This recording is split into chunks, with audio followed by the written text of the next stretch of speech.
is going to be more and more because AI is developing extremely fast.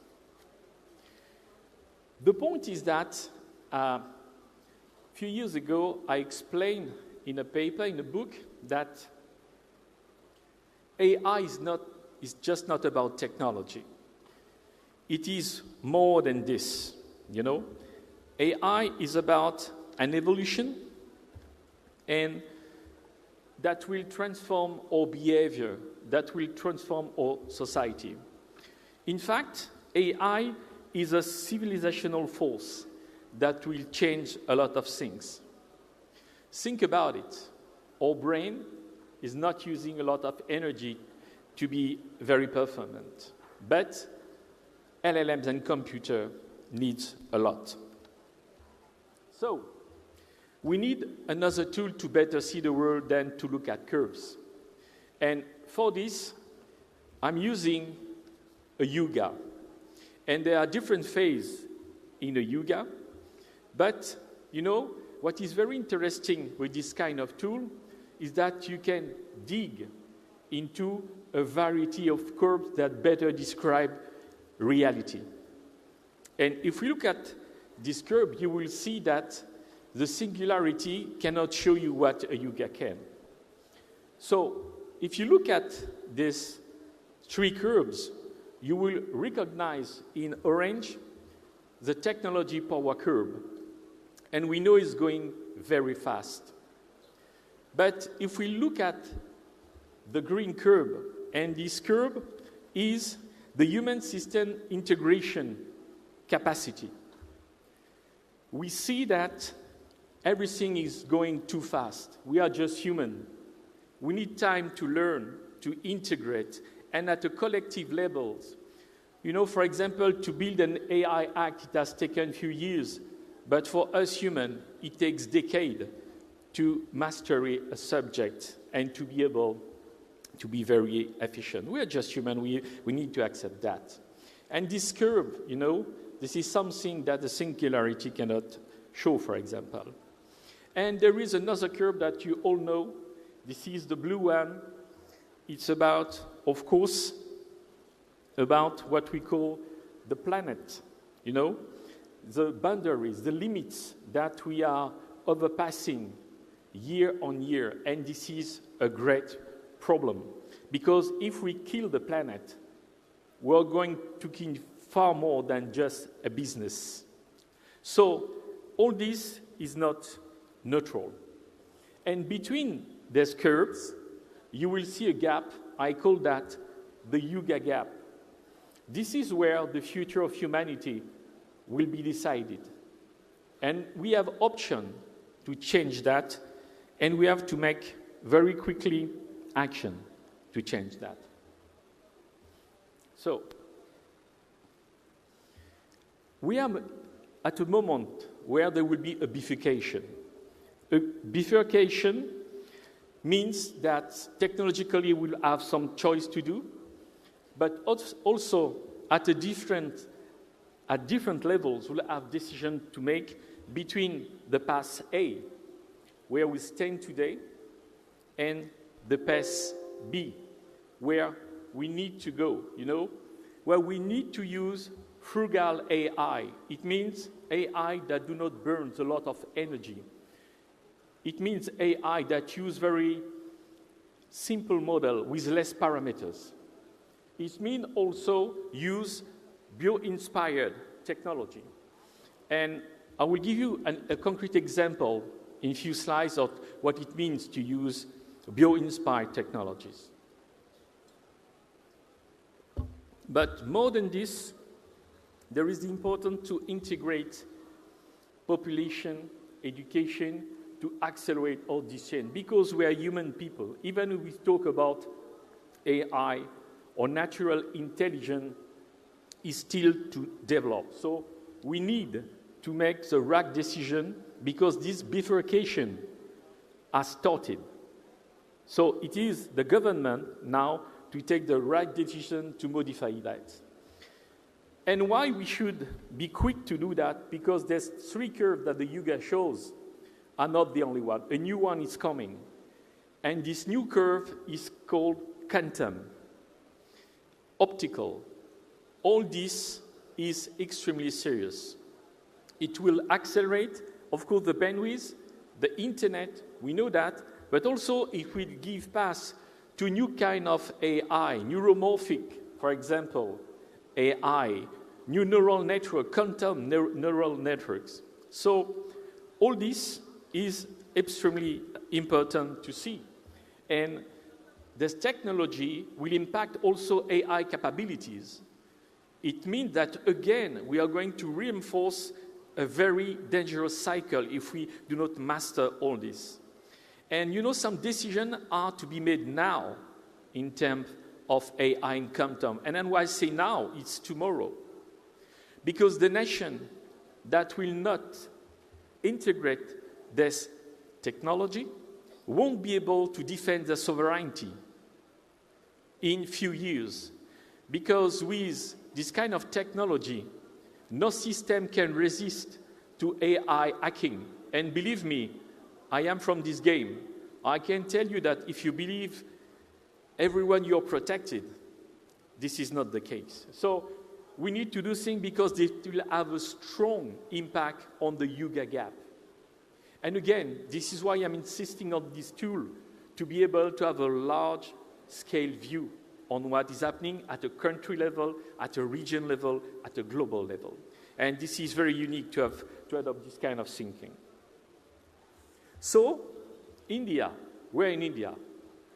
This is a growing continent, a growing nation, and of course, AI and quantum will be an accelerator for this region if the things are done in a proper manner. Today, India is estimated at a GDP around $5 trillion. This is fantastic, and congratulations to India, because now officially, India is number 4, in this race, for success, to counter poverty, to have a better quality of life, for health and so on. Congratulations. But in the coming decade, India is expecting to grow and to have a better ranking in this course.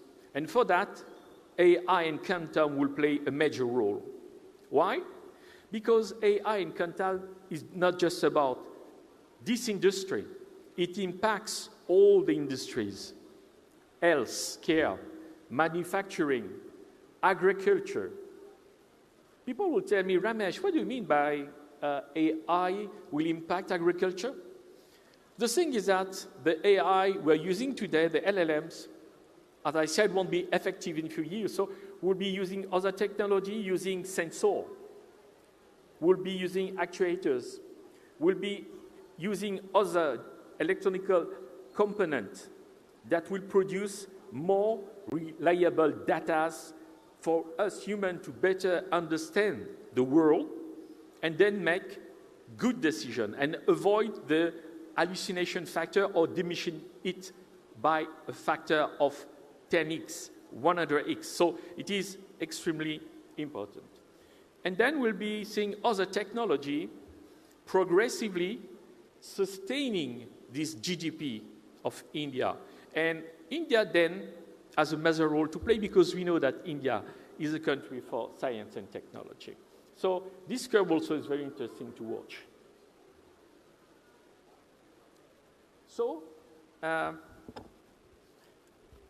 because we love India, we believe that India has a major role to play because they are very good in science, in mathematics, in ICT, but also because India has frugal infrastructure.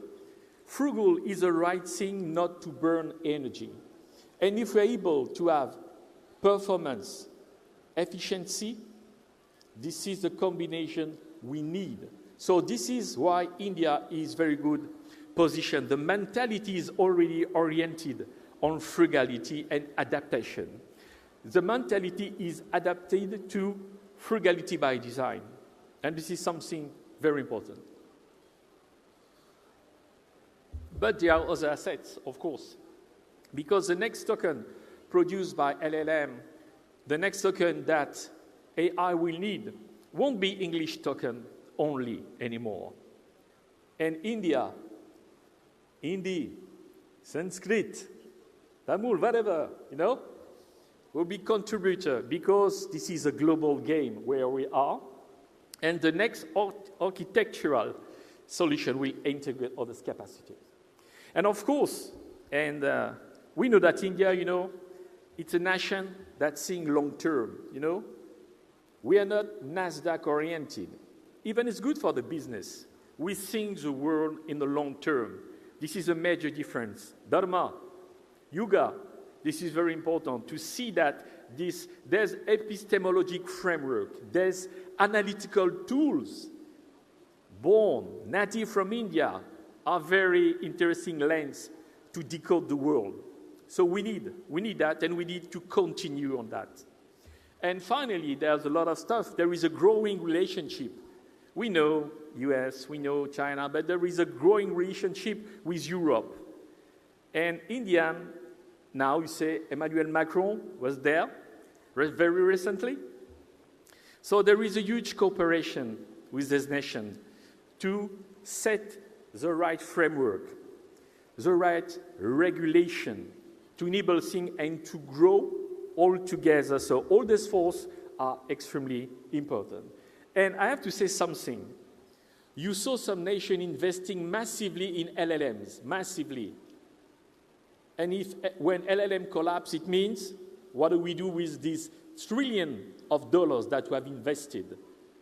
And if I'm not wrong, and believe me, lots of experts, it's not just about Dr. Ramesh Kasi, believe next AI is not LLM. So what does it mean for the finance? What does it mean for the investment? So this is a good momentum for India to now enter into the game. But we have another secret invisible asset. We have this Indian diaspora. Extremely important. You know why? Because we have people that love India, that are working everywhere in the world, that are developing technology, that are in R&D, research and development. And 10 years ago, I've invented a fantastic robot gifted with the first bio-inspired AI, a neuro-inspired AI. We were, let's say, 10 years in advance to what the world is going to do now, meaning use bio-inspiration, integrate bio-inspiration capacities. I'm just one person. I'm nobody. I'm just Ramesh. But there's a lot, thousands of people like this that love to learn, that learn to create, to invent, to develop systems that is good for the people, for the planet, for the business. We're Indian. This is embedded in us. We love to learn from the nature. We love to learn for the flying bee because when we translate that into algorithm, it gives amazing navigation capability without burning a lot of energy. This is 100% concrete. It has happened. I presented that, and it is just good experience to see bio-inspiration and frugality. And I put that in some papers in a French journal called Telecom, thanks to them, because they are supporting this kind of desire to contribute to the world and the nations. So this habit to think the future might be useful when now it is a timing to implement, when now it is a timing to guide, to give direction, to avoid to lose time, because as said, the timing is now to change things. You are informed. So, the choice we'll make will define the curve, will define the next yuga, will define the magnitude of the yuga gap. And as said, technology will be there, technology will be important, but also people are important, but also governance will be very important because regulation more than ever is needed because if not, we are simply going to lose our humanity. And for people, when you say losing humanity, say, oh, it's a theory, it's a philosophy. Believe me, when system learns you, when they drink you every day, they can easily become you. And it's also reality today, and it's going to be amplified. And of course, I hope I don't have to explain that our planet is extremely important. So it is a very important moment for India to show its leadership. Number 4, tomorrow number 3, who knows, number 2. But all this is about leadership, making decisions, and it's time to show leadership in AI. And I just want to repeat that, leadership in AI. We heard about leadership at the left, we heard about leadership at the right. It's now good to see leadership at the center with the Indian way, with the Indian thinking. Thanks a lot for your attention.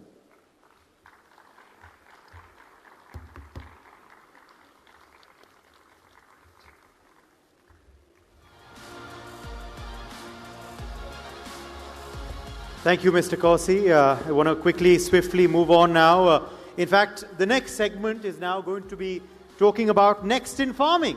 And for this, for an address, we are very privileged to have with us Member of the Irish Parliament, Andreas Monaghan, Techadela from Ireland.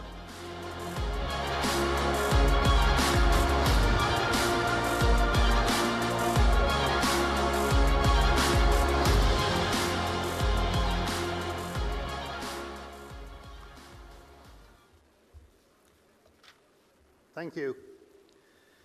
Thank you, ladies and gentlemen and distinguished guests, colleagues and friends. It's a wonderful privilege to be here with you in India at this important global discussion on the next in farming and in generational renewal.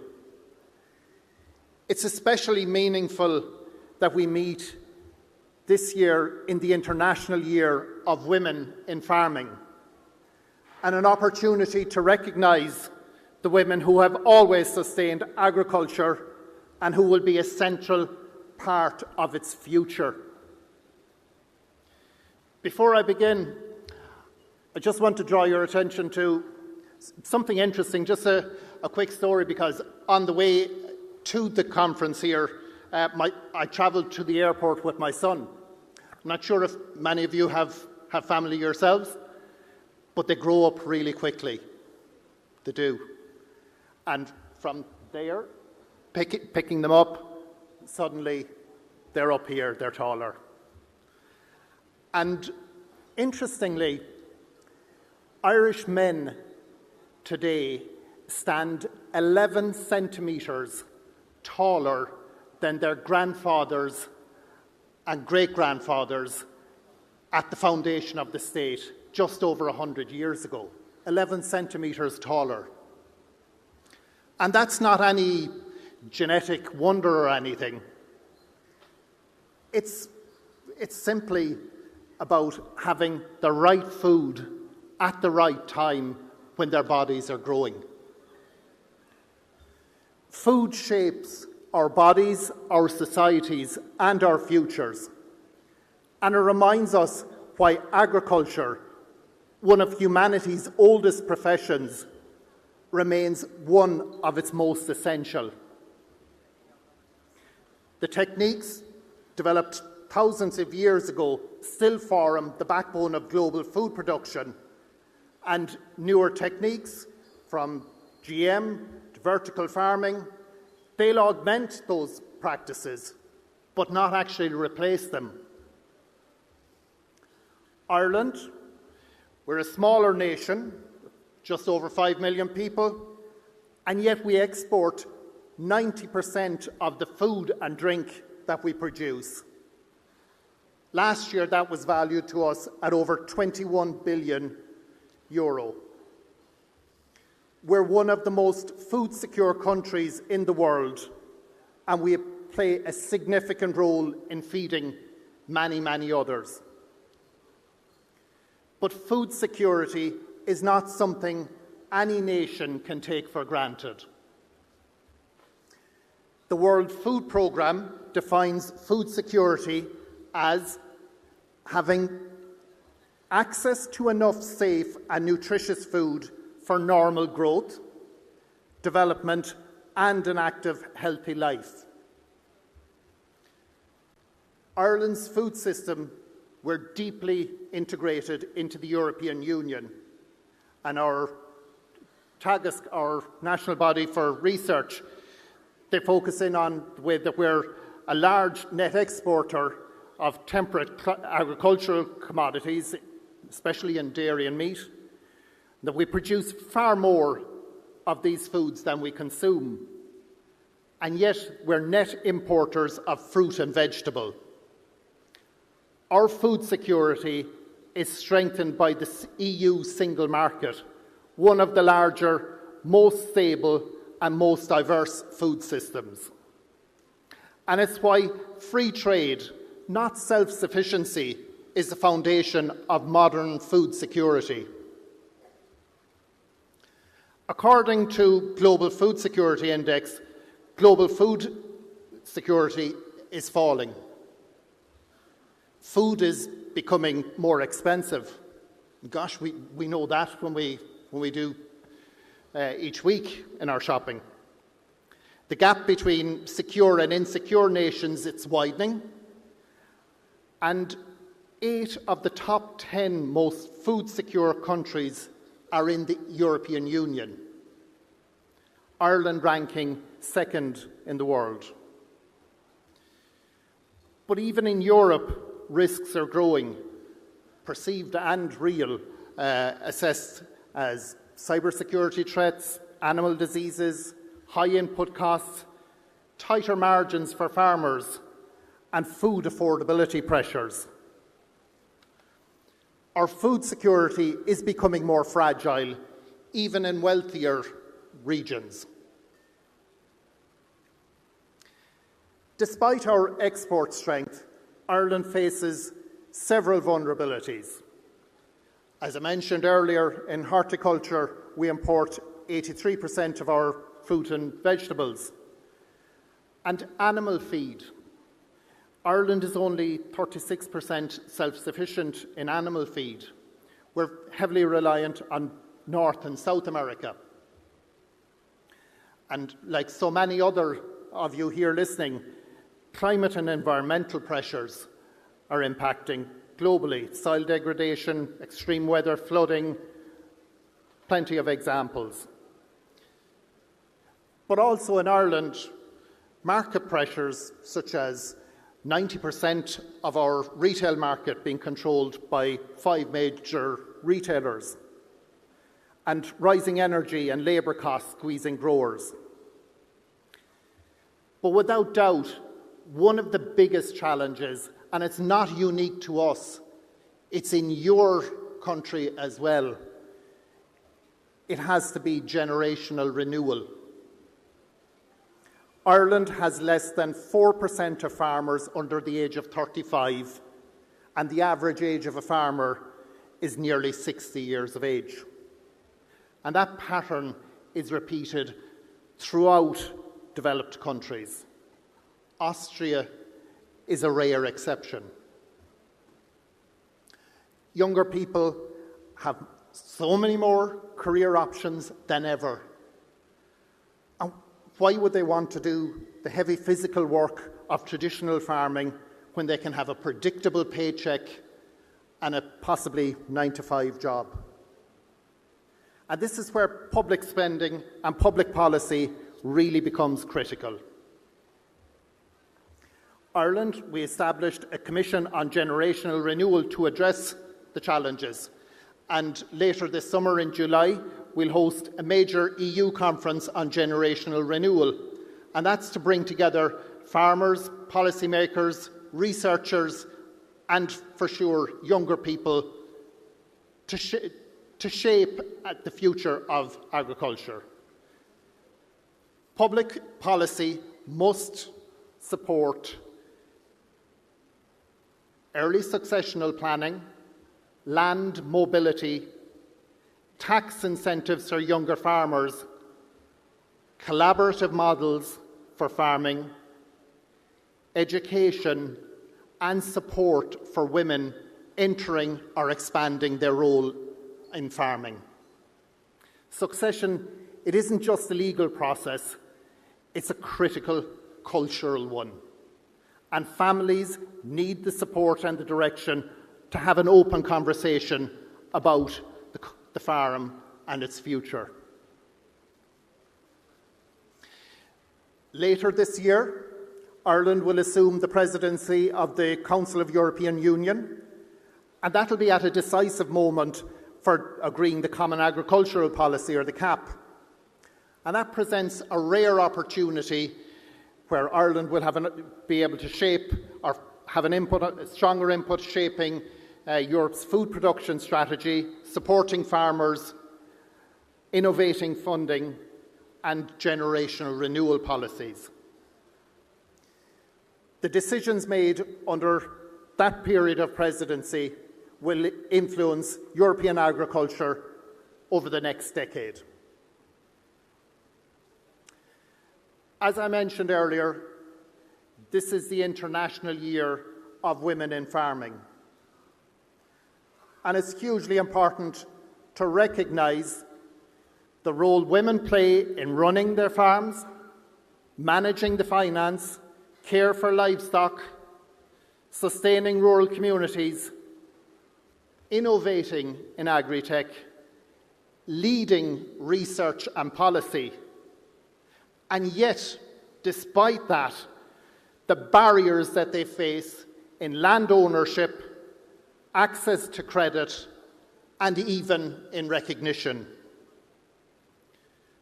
Public policy must ensure that women have an equal opportunity to lead the farms of the future. Later this week, we're going to see further on India's space program and a reminder of humanity and the way it's looking forward beyond the Earth and pushing out the boundaries. Farming will also have to push out the boundaries, with focuses on newer techniques in vertical farming, hydroponics, multi-storey livestock, GM crops, AI-driven precision agriculture, and so many other different ways. These innovations can help us to feed a growing global population. In conclusion, food security, it's not just a national issue, it's a global one. In Ireland, we feed far more people than live on our island. India, you feed 1/6 of humanity. Both our nations understand the critical truth. Without farmers, there is no food. Without young farmers, there is no future. Public policy, it must support those who produce the food. It must encourage the next generation,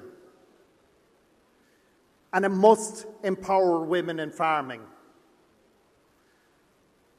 Public policy must also strengthen resilience and embrace innovation, and do all these while protecting our planet. If we get this right, and we do need to, we'll not only feed our people, but we'll also nourish our societies, our economies, and our shared future.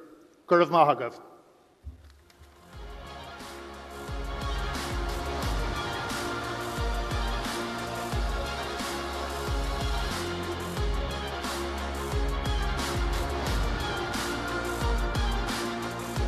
Thank you very much. Sentiment for young people in farming is something we can share right across the world.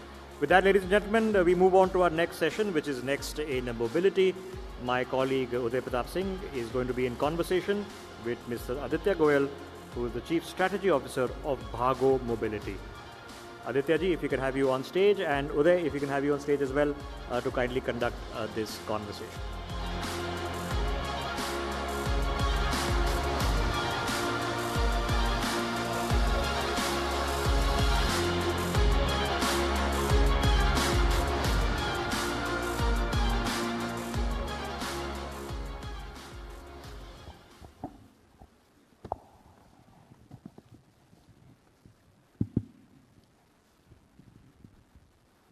Hello and welcome to those of you joining us for this session, of course, physically here in the National Capital, and welcome to those of you watching us on television and on our digital streams in this next session at NXT 2026. We are very happy to welcome back Aditya Goyal, Chief Strategy Officer for Bhago Mobility, who were with us, of course, at the first edition. So thank you very much for your support, and good to have you back, Aditya.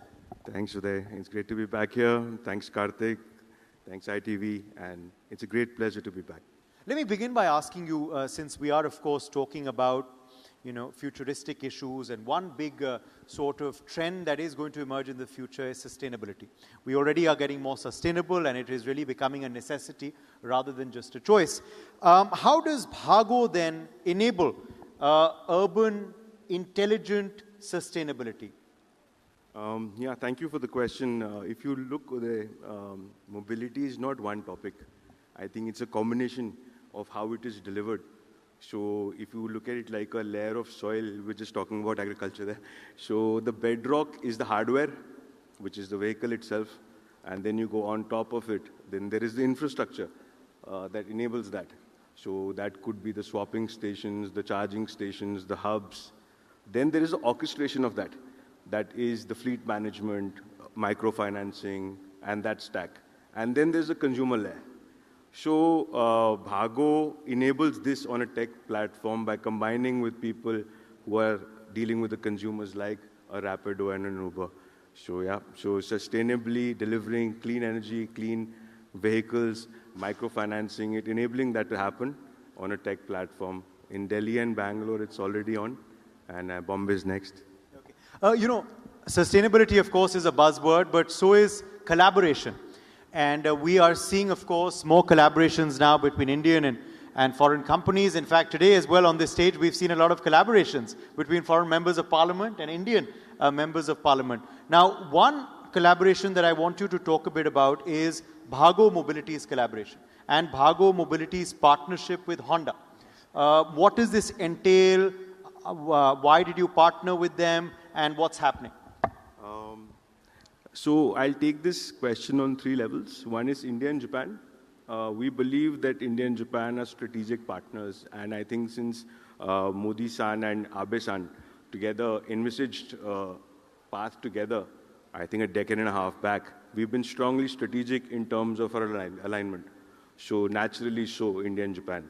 Then moving forward from that, Bhago and Honda, in terms of hardware, we believe Honda has the best hardware in the country. And in the world, actually, in terms of the vehicle systems, their engineering produces the best kind of hardware. So we believe that partnership with them and modern, which is our background, has worked with Honda for 2 decades. So we understand that their engineering, we understand their ethos. So the vehicles from Honda, the two-wheelers, are going to be deployed on this platform and get enabled to use for urban mobility and through microfinancing, get the gig workers on it and deliver. I can also see the Indian and Japanese flags that you've got on. Got to represent, right? Yes. But are you bullish about India-Japan ties and India-Japan collaboration in general as well? Yes, completely bullish. And I think they are too. So we have a skill set that's complementary. They have an aging population. We have a young population. They have a lot of discipline in their civil society. We lack that, unfortunately, currently. They have tech. We have markets. They have capital. We see capital. So I think it's a marriage made in heaven. And we see strong partnership going forward. Even on the swappable side, there were many discussions and many possibilities. But we chose Honda e-swap system as the backbone. So already in metros in Delhi and Bangalore, we've laid out these swapping stations throughout these metros to enable. So for example, just going back to the first question and answering the second one as well. So a metro moves the city, but maybe Bhago completes the journey. Yeah. Okay. Since we are picking up all these trending topics, another has been on gig workers. And we, of course, have done shows on NewsX as well on gig workers and their rights, etc. But battery swapping, how has this impacted the life of gig workers? Thank you for this question. It's a very important one, actually. So how energy is delivered at demand is the discussion. So that becomes very tedious with different kind of charging systems, with different kind of electricity grids, with different kind of laws.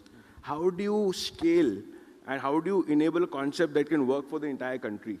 So we found battery swapping networks established throughout the country at key locations would be the best possible use case for a B2B application, where B2B application is where you're enabling somebody to provide a service, like a gig worker. So uptime is, of course, one. Then these batteries, after their first life, can be used for inverters at home. So we are already powering, Honda eSwap Sun is already powering these second life batteries to light up shops which don't have electricity, for example. Kids can read and write at night with this power. So this will come back into circulation as second life. So we believe that this swapping is the best way to control uptime, to manage uptime, and that is the key to our success. Yeah. Final question then to you, since of course this session is titled Next in Mobility. What is the way forward in mobility? That's a big question. I can just answer it from the 2 cents that I know. Next in mobility is huge. Next in mobility includes even powering vehicles from cow dung.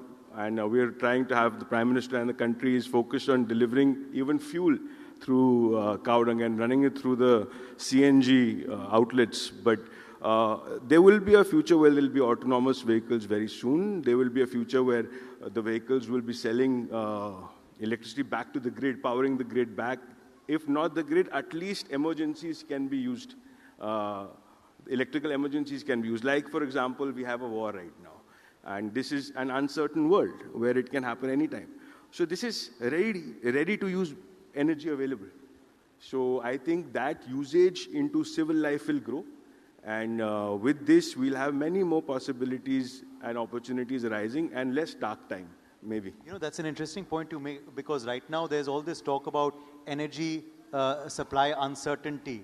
So for that... Yeah, so if for at least a short period of time you have that covered. So if there is an emergency, it can cover that. So that's a very critical point going forward, and I think that will happen pretty soon. And it's already happening. Like, for example, the second life of these batteries going back and getting used for villages where there is no electricity. Yeah.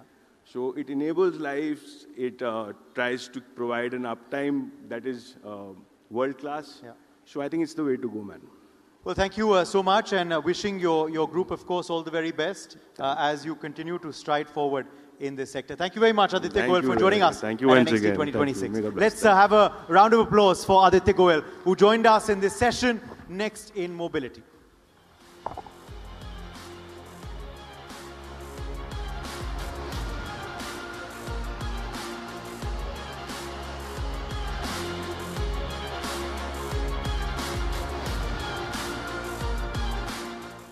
Thank you very much, Aditya. Thank you, Uday. Without further ado, let's call on to this podium His Excellency Professor Anil Suklal, the High Commissioner of South Africa to India. Your Excellency, please.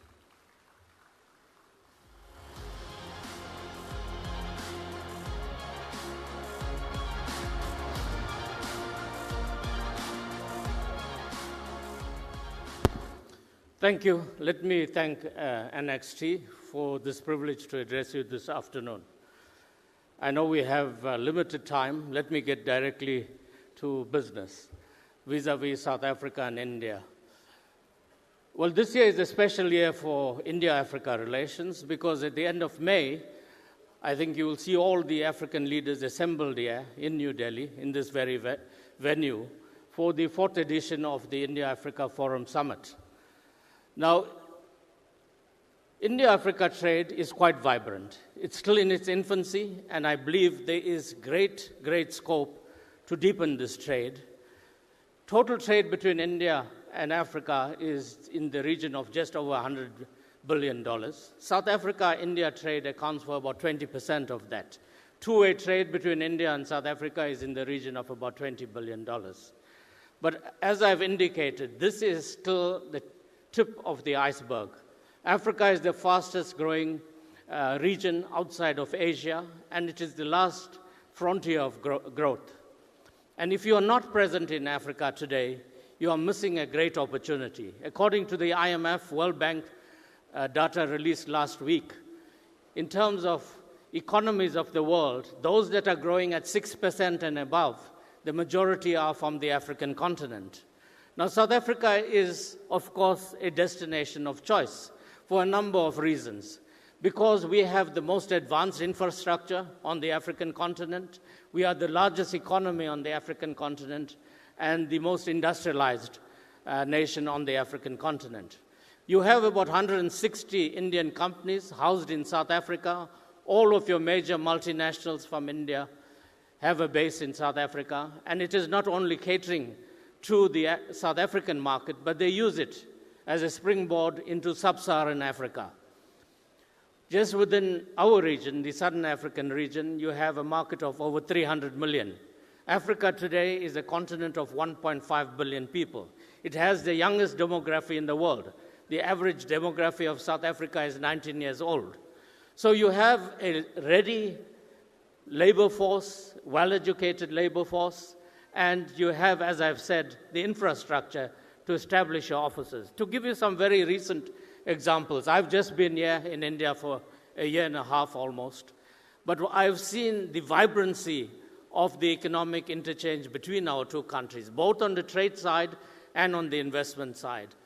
Vedanta Resources have major investments in South Africa over the past 6 or 7 years. They've invested over $15 billion in mines in the Northern Cape, including a smelter plant for aluminium, for zinc, silver, and copper. We have seen recently Varun Beverages have entered the South African market. Varun Beverages is present in about 16 African countries. They have major investments now in South Africa. Over the past 2 years, they've invested over 4 billion rands, and today operate over 5 factories in South Africa. Mahindra is been in the South African environment for about 20 years. They announced expansion of the plant in South Africa in October last year to the value of an additional 1 billion rands. And Mahindra is now looking at setting up a manufacturing plant in South Africa. One of their 4x4 vehicles was voted the most popular vehicle in South Africa. So Indian products are highly regarded in South Africa. Tata launched 4 new models of their vehicles in South Africa in October last year. We're likewise seeing a number of South African companies entering the Indian market. We have about 30 major South African companies in the Indian market, especially in the financial and insurance space and the ICT space. Process, which is a major South African company, has invested over $7 billion in the Indian market. Sanlam, one of our major insurance giants,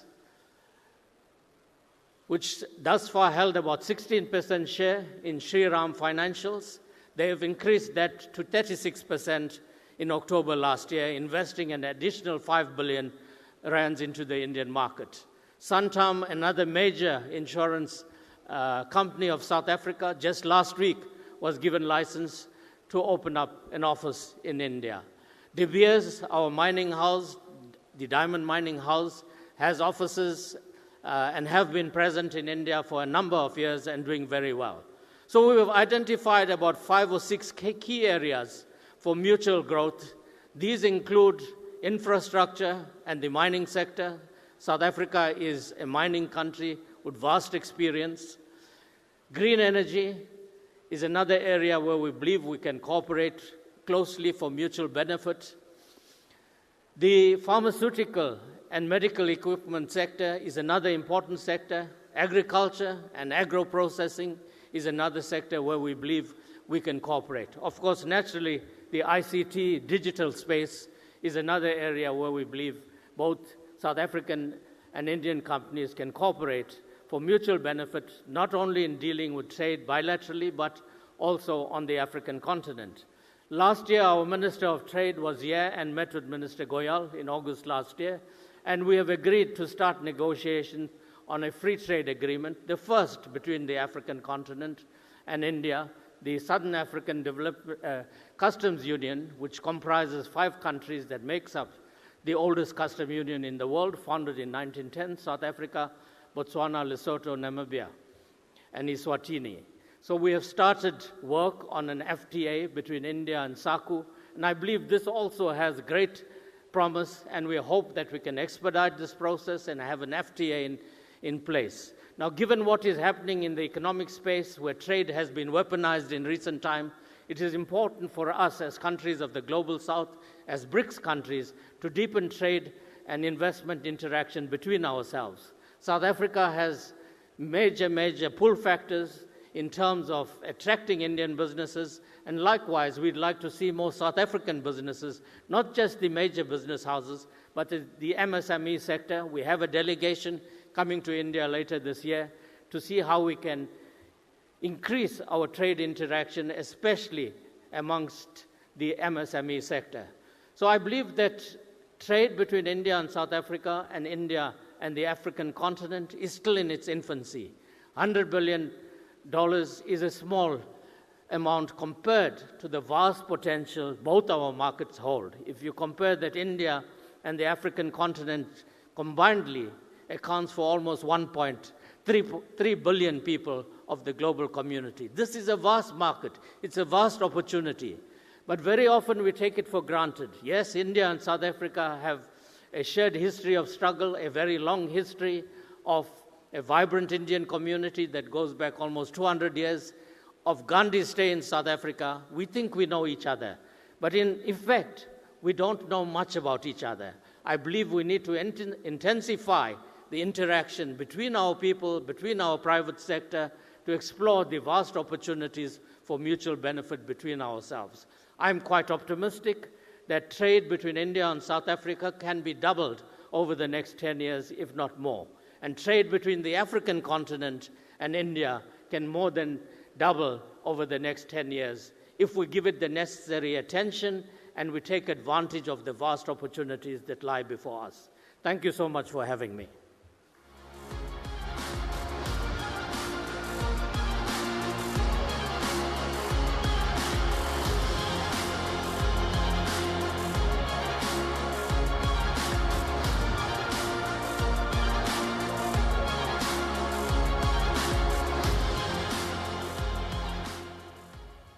Thank you very much for that. Your Excellency, High Commissioner of South Africa to India, very bullish about South Africa-India ties there. All right, now we are going to be taking a 1-hour break. There are, of course, security protocols which have to now come into place. The chief guest this evening will be gracing us, the Prime Minister of India. I request all our VIPs and VVIPs, our dignitaries, to please exit from the gate on the right, on my right, where you came in. So it will be your left, my right. Please exit from there. There will be a waiting area. And in 1 hour, we'll be back in the hall for the sessions to resume. The other audience, the ones in the blue section, the magenta section, are students. I request you all to exit from my left, your right. So we're going to take a 1-hour break, and we'll be back after that. Security protocols are now coming in place. We will see you very, very shortly.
what we can do as the Interparliamentary Union to strengthen democracy, to promote human rights, to ensure that humanitarian law is respected.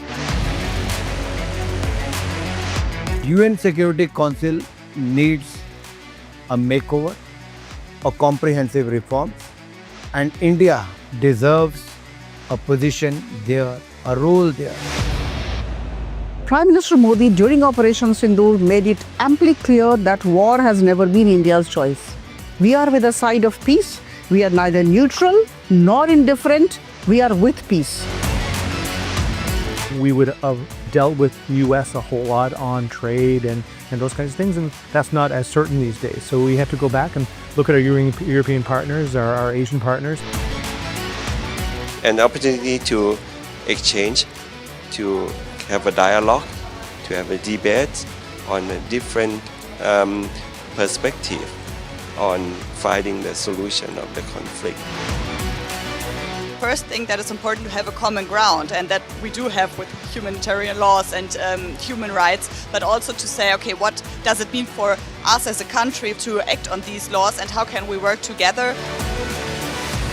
When we realize that there's something wrong with democracy, the institutions and policies, values come together and we take stock, and it's possible then to improve and chart a new course for democracy.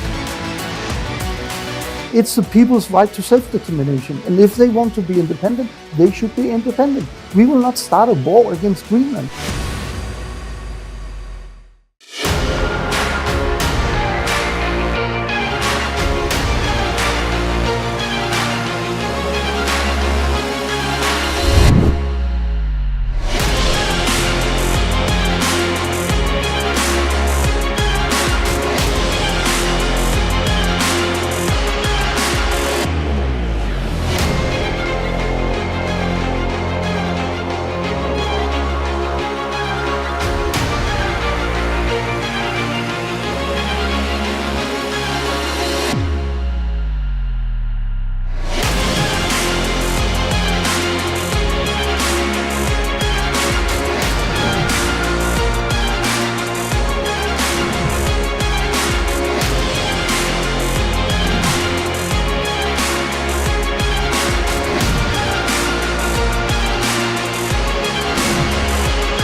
What we can do as the Interparliamentary Union to strengthen democracy, to promote human rights, to ensure that humanitarian law is respected. UN Security Council needs a makeover, a comprehensive reform, and India deserves a position there, a role there. Prime Minister Modi during Operation Sindoor made it amply clear that war has never been India's choice. We are with the side of peace. We are neither neutral nor indifferent.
what we can do as the Interparliamentary Union to strengthen democracy, to promote human rights, to ensure that humanitarian law is respected.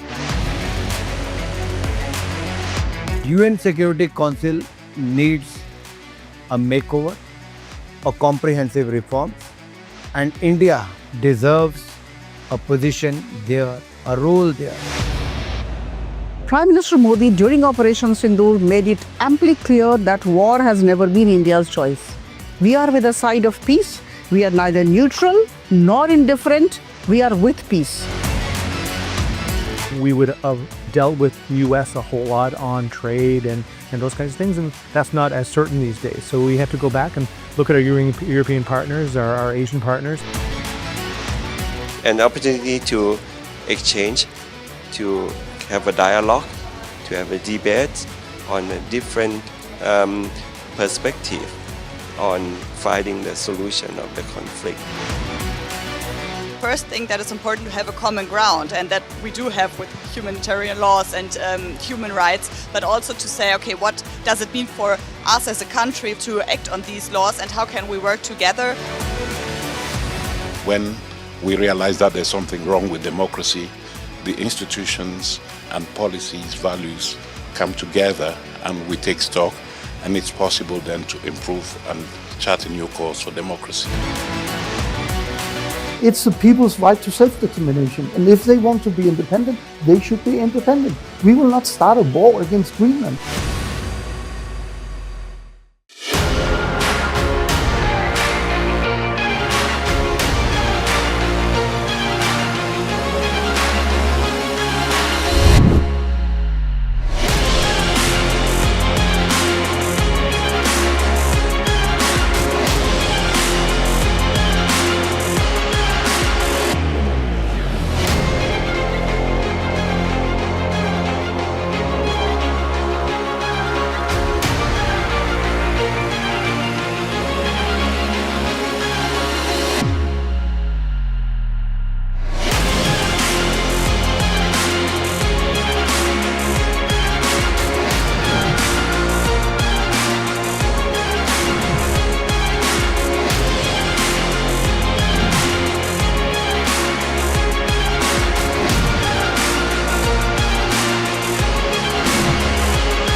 What we can do as the Interparliamentary Union to strengthen democracy, to promote human rights, to ensure that humanitarian law is respected. UN Security Council needs a makeover, a comprehensive reform, and India deserves a position there, a role there. Prime Minister Modi during Operation Sindoor made it amply clear that war has never been India's choice. We are with the side of peace. We are neither neutral nor indifferent. We are with peace. We would have dealt with US a whole lot on trade and those kinds of things, and that's not as certain these days. So we have to go back and look at our European partners, our Asian partners. An opportunity to exchange, to have a dialogue, to have a debate on a different perspective on finding the solution of the conflict. First thing that is important to have a common ground, and that we do have with humanitarian laws and human rights, but also to say, okay, what does it mean for us as a country to act on these laws, and how can we work together? When we realize that there's something wrong with democracy, the institutions and policies, values come together and we take stock, and it's possible then to improve and chart a new course for democracy. It's the people's right to self-determination, and if they want to be independent, they should be independent. We will not start a war against Greenland.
what we can do as the Interparliamentary Union to strengthen democracy, to promote human rights, to ensure that humanitarian law is respected. UN Security Council needs a makeover, a comprehensive reform, and India deserves a position there, a role there. Prime Minister Modi during Operation Sindoor made it amply clear that war has never been India's choice. We are with the side of peace. We are neither neutral nor indifferent. We are with peace. We would have dealt with US a whole lot on trade and those kinds of things, and that's not as certain these days. So we have to go back and look at our European partners, our Asian partners. An opportunity to exchange, to have a dialogue, to have a debate on a different perspective on finding the solution of the conflict. First thing that is important to have a common ground, and that we do have with humanitarian laws and human rights, but also to say, okay, what does it mean for us as a country to act on these laws, and how can we work together?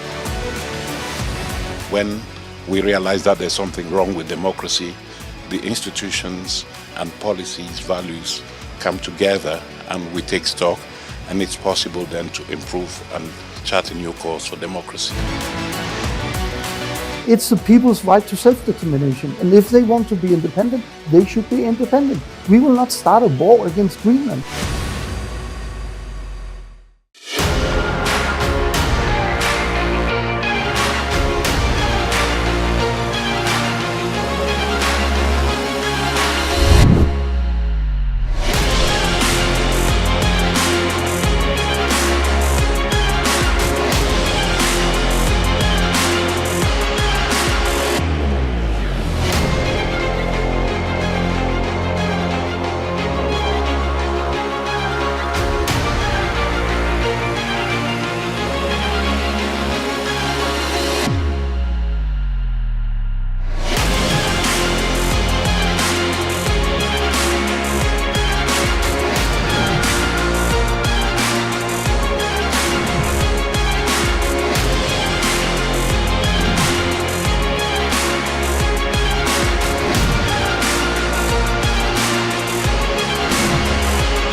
What we can do as the Interparliamentary Union to strengthen democracy, to promote human rights, to ensure that humanitarian law is respected. UN Security Council needs a makeover, a comprehensive reform, and India deserves a position there, a role there. Prime Minister Modi during Operation Sindoor made it amply clear that war has never been India's choice. We are with the side of peace. We are neither neutral nor indifferent. We are with peace. We would have dealt with US a whole lot on trade and those kinds of things, and that's not as certain these days. So we have to go back and look at our European partners, our Asian partners. An opportunity to exchange, to have a dialogue, to have a debate on a different perspective on finding the solution of the conflict. First thing that is important to have a common ground, and that we do have with humanitarian laws and human rights, but also to say, okay, what does it mean for us as a country to act on these laws, and how can we work together? When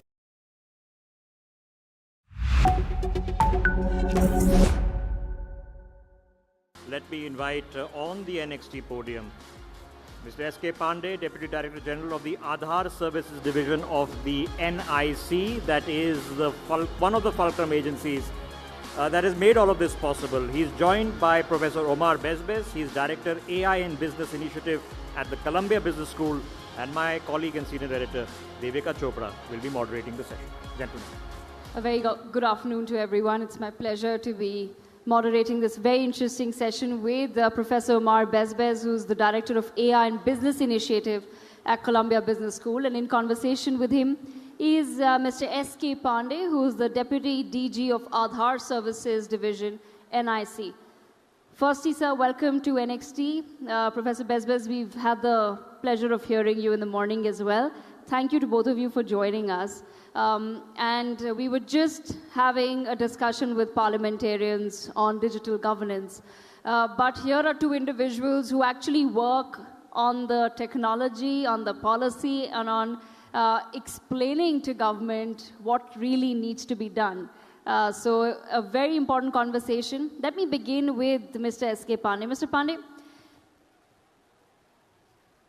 when we talk about Aadhaar as a concept, sir, over 1.4 billion Aadhaar cards issued in India, is that correct? That's a Herculean task. That's a gigantic number. What does this milestone truly indicate as far as digital governance is concerned? Actually, in India, we are having a 12-digit number, Aadhaar card, and it is started way back in 2008. But in India, what is there, that Aadhaar is the digital identity of a person. I mean, that all your biometric, your face ID, and as well as your address, it is basically represented by this 12-digit number. So what is there, actually, just in my previous session, it was already discussed that how the digital infrastructure is being created and it is in progress in India. So Aadhaar is basically one of the major milestones to deliver the services. For example, I'm giving you one example. I'm looking after the Aadhaar system division. So previously there was, as you are aware, many government servants have been retired and they have to give a life certificate annually so that they can get their benefit, their pensions regularly in their account. So previously what was there, people has to personally visit a bank branch or their pension disbursing authority to submit that life certificate. Obviously they are old and India is a big country and there are many unreachable places. People are living, someone is living, they are basically from a remote area, but right now they are living in Delhi. So obviously they will have to go to their native place. So recently it has changed. We have all that now. You have to submit your Aadhaar number and it using the face auth, it automatically identifies whether you are the same person, or you can give your life certificate using biometric. The transfer directly transferred to your pension disbursing authority, and you need not to visit any bank, you need not to visit any pension disbursing authority, and it automatically, no need to stand in queue. And obviously, because previously it was manual process, now it is completely digitalized. So using this type of service, this type of system, we can deliver the government services to the citizen easily. And that's where the intersection of social justice comes, Professor Bezbez, as far as digital governance is concerned. Because more than just technology, we do want to ensure that digital governance and everything under that reaches the last mile. And India is a fantastic example of how that works. I just want to quickly get in your thoughts as well. When we talk about certain specific models of digital governance, what really stands out to you? So indeed, I mean, one thing that the question that one wants to ask themselves is, what does digital governance allow to do that we couldn't do before? And indeed, this was a great example, but then we can go the next step. How can this help in terms of financial inclusion? How can we help people get loans that they wouldn't be able to get otherwise? And that's the power, in some sense, of digital governance. And I want to highlight that, there's digital governance in the public sector, but in the private sector as well. I mean, one area that I've been researching quite a lot is e-commerce. How can people transact online? And in a way there's a lot of innovations that have to come into play in how do you bring strangers to be able to transact. And an important component there is trust. How do you build trust? Government has trust, but a private entity doesn't necessarily have trust. So innovation there has happened, for example, through the development of reputation systems that has allowed strangers to transact with themselves, strangers to host other people in their homes or in their cars and things of the sort. Mr. Pandey, on that note, because Aadhaar, as Professor Bezbez is also pointing out, that when digital governance models come in from the government, there is some level of trust. But as far as Aadhaar or other services are concerned, I want to understand from you, it was launched in 2008, it's been very successful, but if we were to talk about the next steps, is there something that is being planned as far as public-private partnership in digital governance is concerned? As Professor Bezbez was also pointing out, that the private sector is somewhere that digital governance is also very relevant. Actually, just want to share one thing. Actually, in India, we call it one major initiative government has started. We call it the India Stack. I mean, in case I want to deliver anything to the citizen or anything to the business, all that I need identity, I need a payment channel, I need a document. So India Stack is basically an open API, open platform. You can use Aadhaar with UPI. UPI is basically a payment delivery system of India. You can use Aadhaar with API, so obviously you can deliver financial service to any citizen. You can use Aadhaar with DigiLocker. Yes. You can go ahead with the DigiYatra type of app. In airport, you can move out directly without any showing any document. And in case, suppose you want to submit an application to a government, like a scholarship application, whatever it is, you submit your Aadhaar, because Aadhaar is again biometrically identified, and get the data from the DigiLocker, and you need not to submit a physical form, and directly it's an electronic form, and you can submit the free using any online system. So using these three systems, even I think one more thing, I'm giving you one more example. Right now, all the players like telecom players, Airtel and Jio, they are not doing any physical eKYC. They all are doing the authentication using Aadhaar. Yes. So that's an example how we are using the government ecosystem for the private. But then, I just want to then understand from you, Mr. S.K. Pandey, how does the government, when it comes to the issue of privacy as well as trust, how does one deal with that, and how do you keep improving on that as well as you go? Because the world is becoming more and more digital as we speak. And with that do arise some concerns over privacy, over data hacking. There's always, conversations about social security numbers or other such digits getting leaked or hacked. How does one then keep themselves prepared for this? As far as Aadhaar is concerned, it's a completely secured system. Actually, one more thing, actually, when we are dealing with the Aadhaar, so we are not storing any biometric detail in any device. Right. Actually, the Aadhaar repository is very strong. And Aadhaar is having their own data center with all type of security measure. No one can hack the biometric detail. And even though, in case someone want to do the interaction with Aadhaar, all the information are encrypted.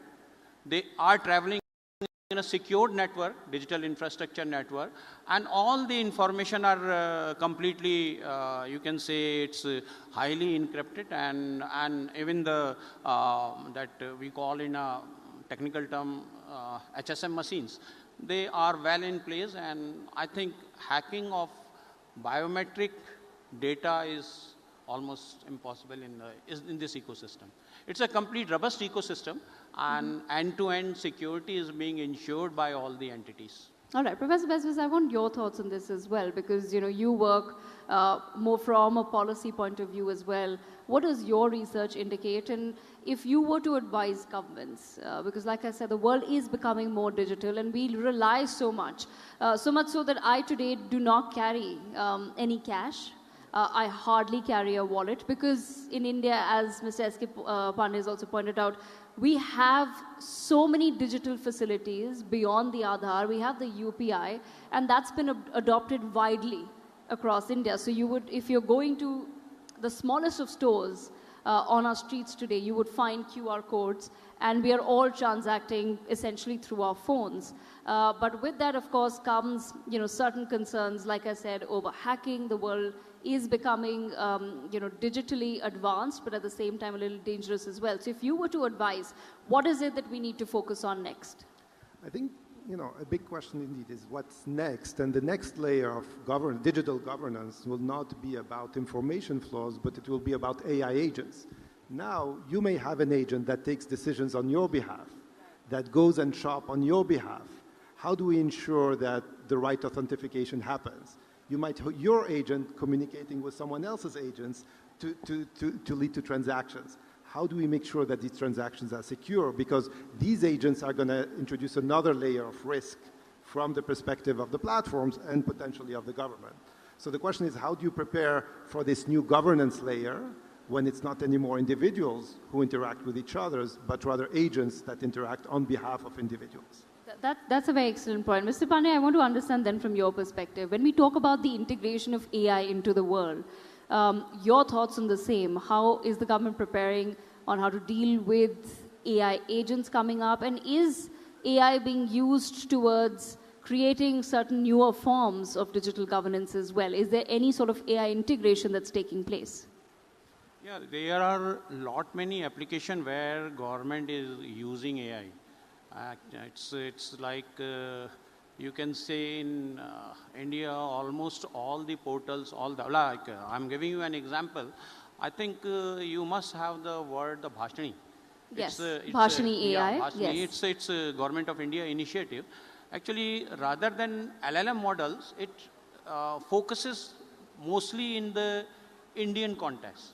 The problem sometimes, in case we are using the Google or some other large level LLM model, so what happens? They just translate in context of their own language. And in India, many local languages are there. So Bhashani is a very good example how we are using the AI-based system in government. And because in India, large number of population live in the rural area, so almost now we are trying to get enabled the Bhashani, that our translation system in our apps, so that in case, obviously it's you can say it will bring bridge between digital divide. Right now, what happened? Many times people are not familiar with English, so that's the problem. They are not able to use the app correctly. So we are using Bhashani, and there are other apps, other AI models also. Government is exploring to give the citizen. But Mr. S.C. Pandey, what's astonishing truly about India is the fact that we've had such a rapid adoption of digital services, and that's truly a remarkable story and a remarkable journey. What is it that other countries can perhaps, or what would you advise other countries and governments in terms of how do you get people to adopt technology quickly and get them to trust that technology as well? The reason why all of us have an Aadhaar, I have a digital Aadhaar, I have DigiLocker, I have DigiYatra, I have UPI, I have all of it in my phone, and I can't operate without it. I solely depend on all of these applications, government applications. How does one build that trust? And at the same time, what would you suggest other countries can perhaps learn from us in terms of getting people on board? You see, for the countries like India, first of all, an ecosystem like Aadhaar, an ecosystem like UPI. I told you, actually, in case you want to deliver something to the citizen, obviously you only need three things. First, how to identify the citizen. So in case you have that biometric or digital identity system, obviously it will be a gold record for the citizen to deliver the service. Next thing is the delivery of services. So DBT is there, as in earlier session they have briefed about the DBT. And one more thing, in India we have integrated Aadhaar into our banking system also. so that suppose I want to deliver some sort of the payment or some sort of in-kind service to you or to somebody else whose Aadhaar is seeded in our system, who is my beneficiary, I can directly transfer that money to his account. And his account is again verified by the same Aadhaar number. So obviously the leakage of the money will not be there. So what I feel, for any country who is having a large population base, they want to deliver the services to the citizen, they must have some sort of the digital ecosystem, identification system like Aadhaar, and payment system like UPI, and obviously third one I told you, the DigiLocker. Yes, Professor Bezbez, I'll leave the last word with you as we wrap up. I want to understand from your perspective as well. The same thing, how do governments then focus on building trust but also getting people onboarded? Because a lot of people want to study the India stack, as I was pointing out. And the fact that we've been so quick at the digital adoption for a country where a lot of people feel, oh, you know, India does not have the greatest literacy numbers. In India, a lot of people can barely use a smartphone, but they've all managed to open bank accounts. They've all managed to put those QR codes and completely understand how the system works. And that takes a lot of trust for a small vendor to believe that the money will actually reach their bank account. So what is it that perhaps one can learn from the India stack? I think there are many countries that can learn a lot actually from this deployment at the scale of India, which is very impressive. And there are many also questions that arise now. What are other metrics that we can have? Are people more involved in the democracy? We heard earlier someone from Estonia who said, look, people can vote online. Would that lead to higher participations in elections across the board? We see across countries a decrease in participation in elections. Can this be used as a way to re-engage populations as well? So I think the combination of learning how one can do that at scale, but also what are other possibilities where one can leverage such systems. And I think there's a lot of exciting possibilities for many countries. And in a way, even in the US, we don't have such a digital system at scale. And there's a lot that one can learn there as well. That's true, because, you know, as you mentioned, in the US, even in Europe, when we go to travel, we still do rely on our cards. And as I was telling you, none of us, I don't think most of us in the room carry wallets anymore. So that's the digital revolution that's taking place in India. But thank you so much, Professor Omar Bezbez. One more thing, yes. Actually, just answer one more thing. Actually, when we think about the delivery of the services, we first think governance first, digital next. So in India, we have again I think you have already familiar with the term the CSC, Common Service Center. Yes. So actually these are the center in the village area, where in rural area especially, and even the urban area. So in case a citizen is not familiar with the portals, with how to use that app, they may come to the CSC center, and all the government services are delivered digital, can be delivered through the CSC portal. So I mean, here I just want to mention one thing. Digital infrastructure is very good, but we in India also consider the governance first. In case citizen is not familiar with the digital part, so at least they are able to avail the services of government using these CSC center. Yes, absolutely. And I know that in India we've been on a war footing in terms of educating the people about the services that are coming out. And like I said, it's astonishing to really study the India stack and understand how the government put their minds to it and then finally delivered. And today we're one of the fastest growing economies, not just in terms of GDP numbers, but also in terms of one of the fastest growing countries in terms of digital adoption. And with that, I thank both of our panelists for joining us for this session. Professor Omar Bezbez of Columbia Business School and Mr. S.K. Pandey, Deputy DG of Aadhaar Services Division, NIC. Thank you so much for joining us at Next.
All right, and now we move forward to an NXT signature session. Yes, the much-awaited Prime Minister's Roundtable. And for this, to discuss Vision NXT, technology, governance, and our future affairs, I invite on stage Honorable Fredrik Reinfeldt, 32nd Prime Minister of Sweden. I also call on stage Honorable Scott J. Morrison, the 30th Prime Minister of Australia. We're also happy to have with us for this session Shri Baburam Bhattaraiji, the 36th Prime Minister of Nepal. This conversation will be moderated by Editor-in-Chief of NewsX, Rishabh Gulati. How often is it that we have three former Prime Ministers on stage at the same time? You're right, today it is a bit of a treat, and it's become an NXT tradition. We had three former heads of government with us last year. We have the privilege of having three former heads of government this year. You know, it's a old saying, which is also considered a curse. May you live in interesting times. Scott Morrison, what is interesting about our times?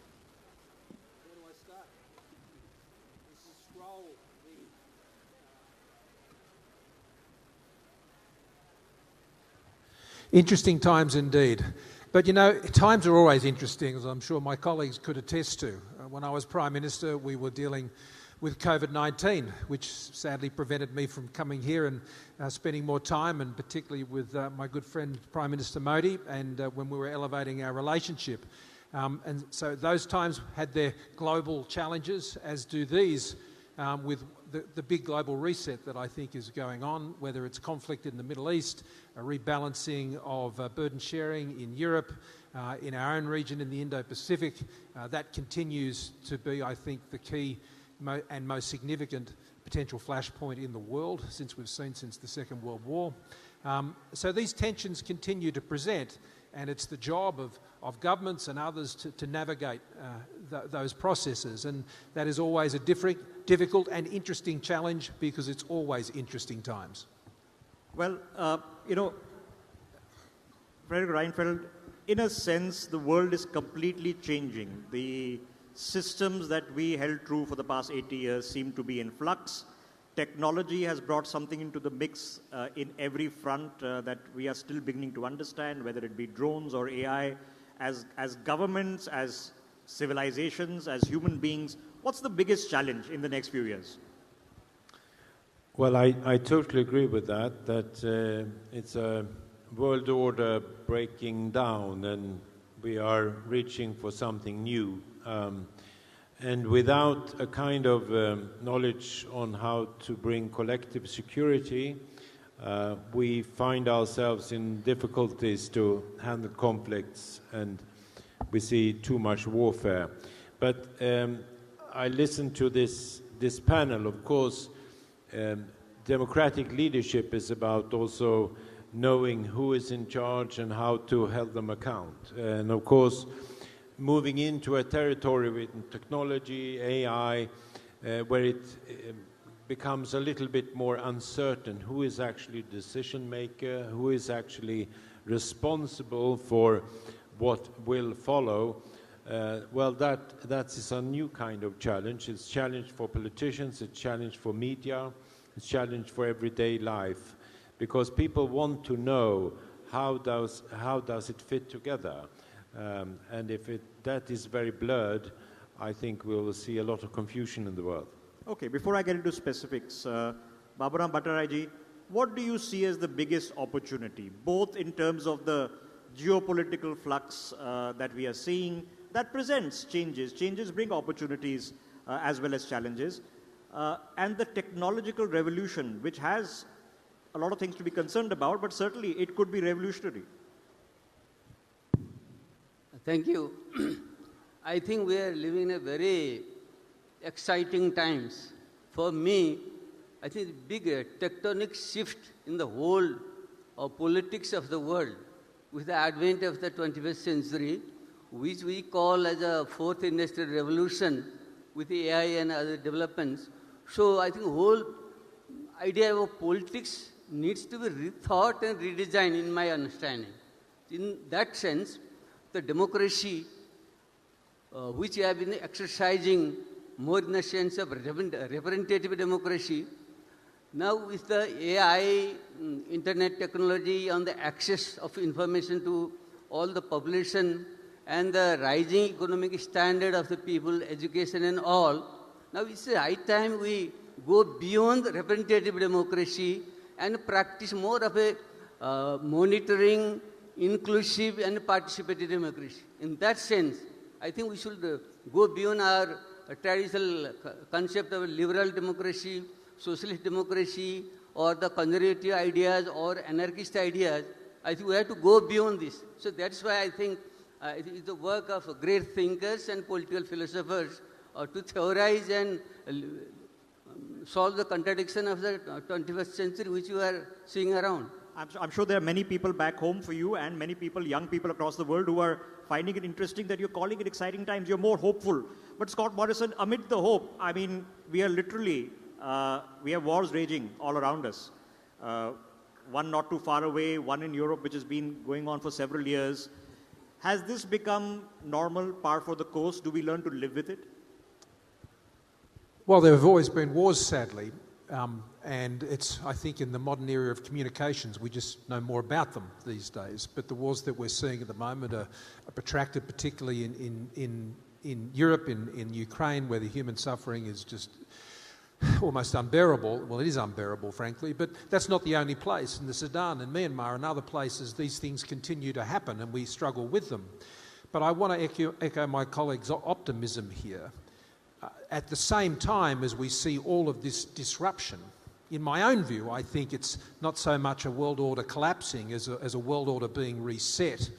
A world order being reset as major powers rivalry comes into play again.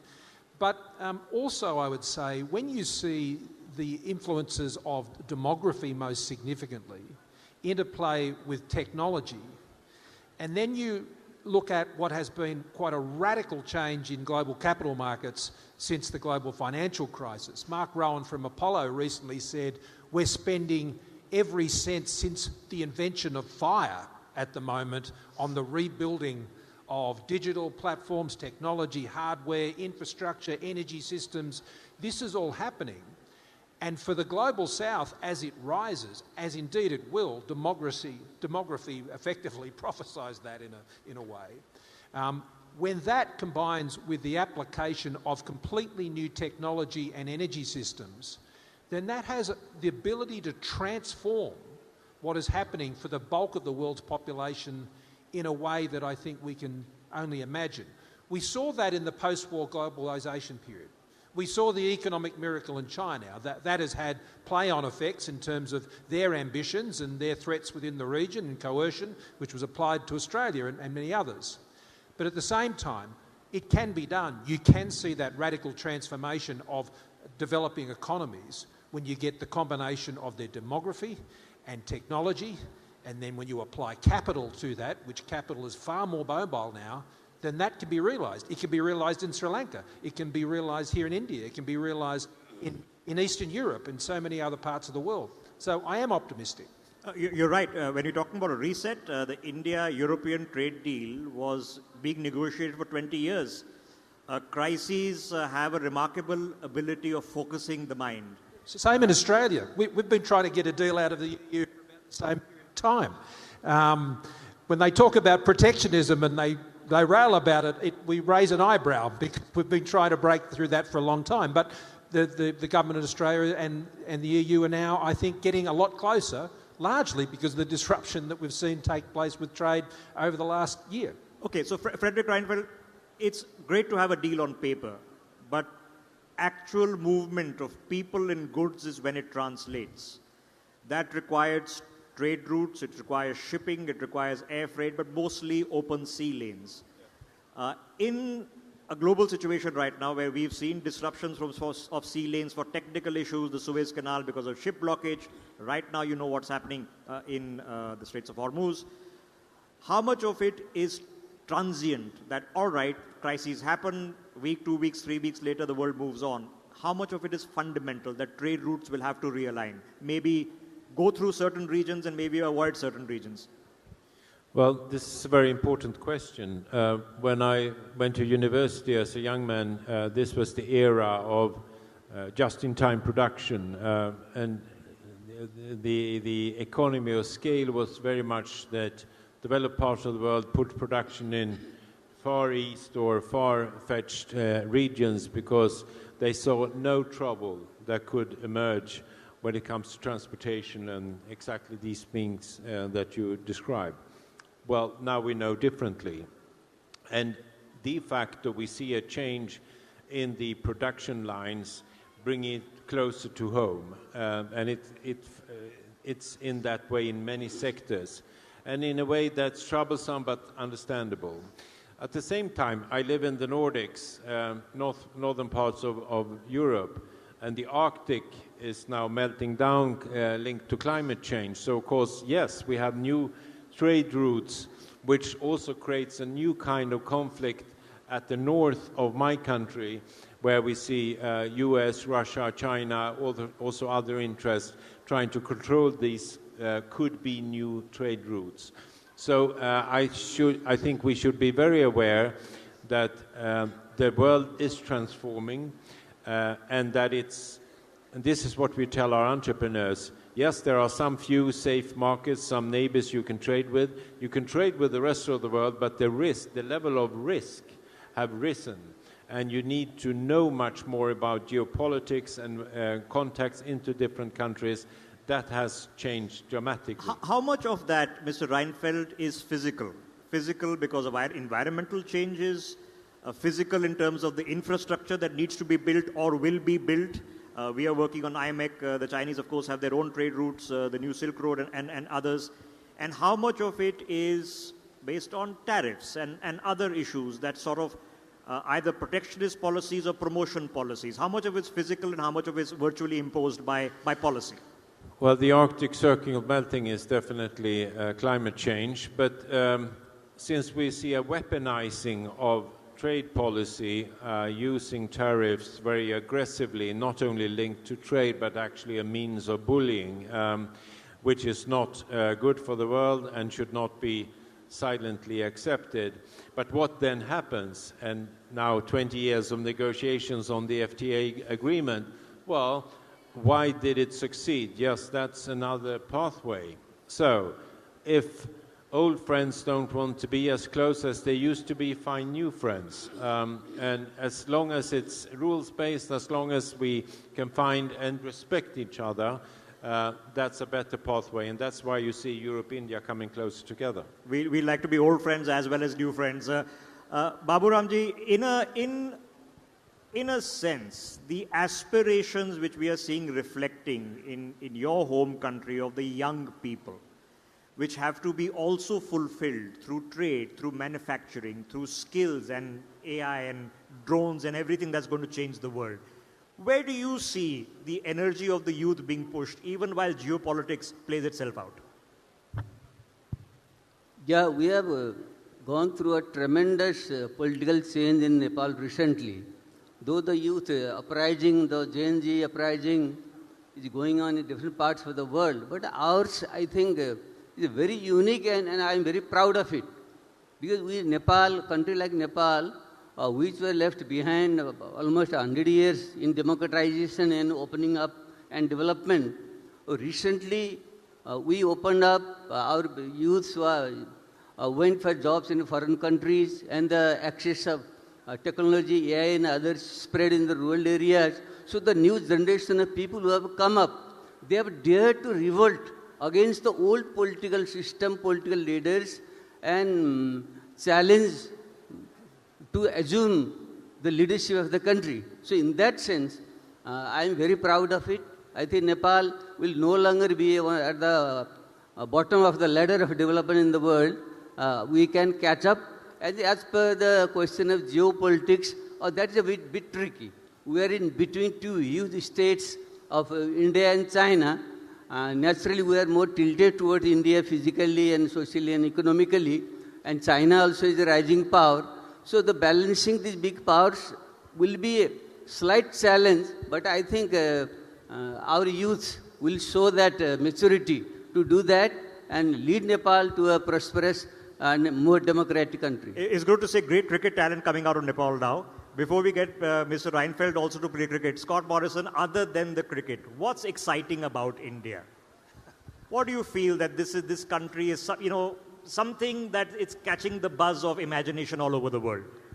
It's not just what's exciting more generally about India, which is its fundamental values, its belief in representative democracy, its reliable institutions, all of these things which are shared with other like-minded democracies, which has always provided, I think, a basis for the relationship that India shares with Australia and others, be it in Europe or elsewhere. So I think that provides the strong foundation. But I think what you've seen take place in India, especially over the last decade, and particularly under Prime Minister Modi's leadership, has been an explosion of entrepreneurialism, an appetite for growth and realising opportunities for building infrastructure, to reaching out and taking a position in the world which maintains its independence, which is very important to India, but also engages, and particularly has engaged, I think, positively with the West.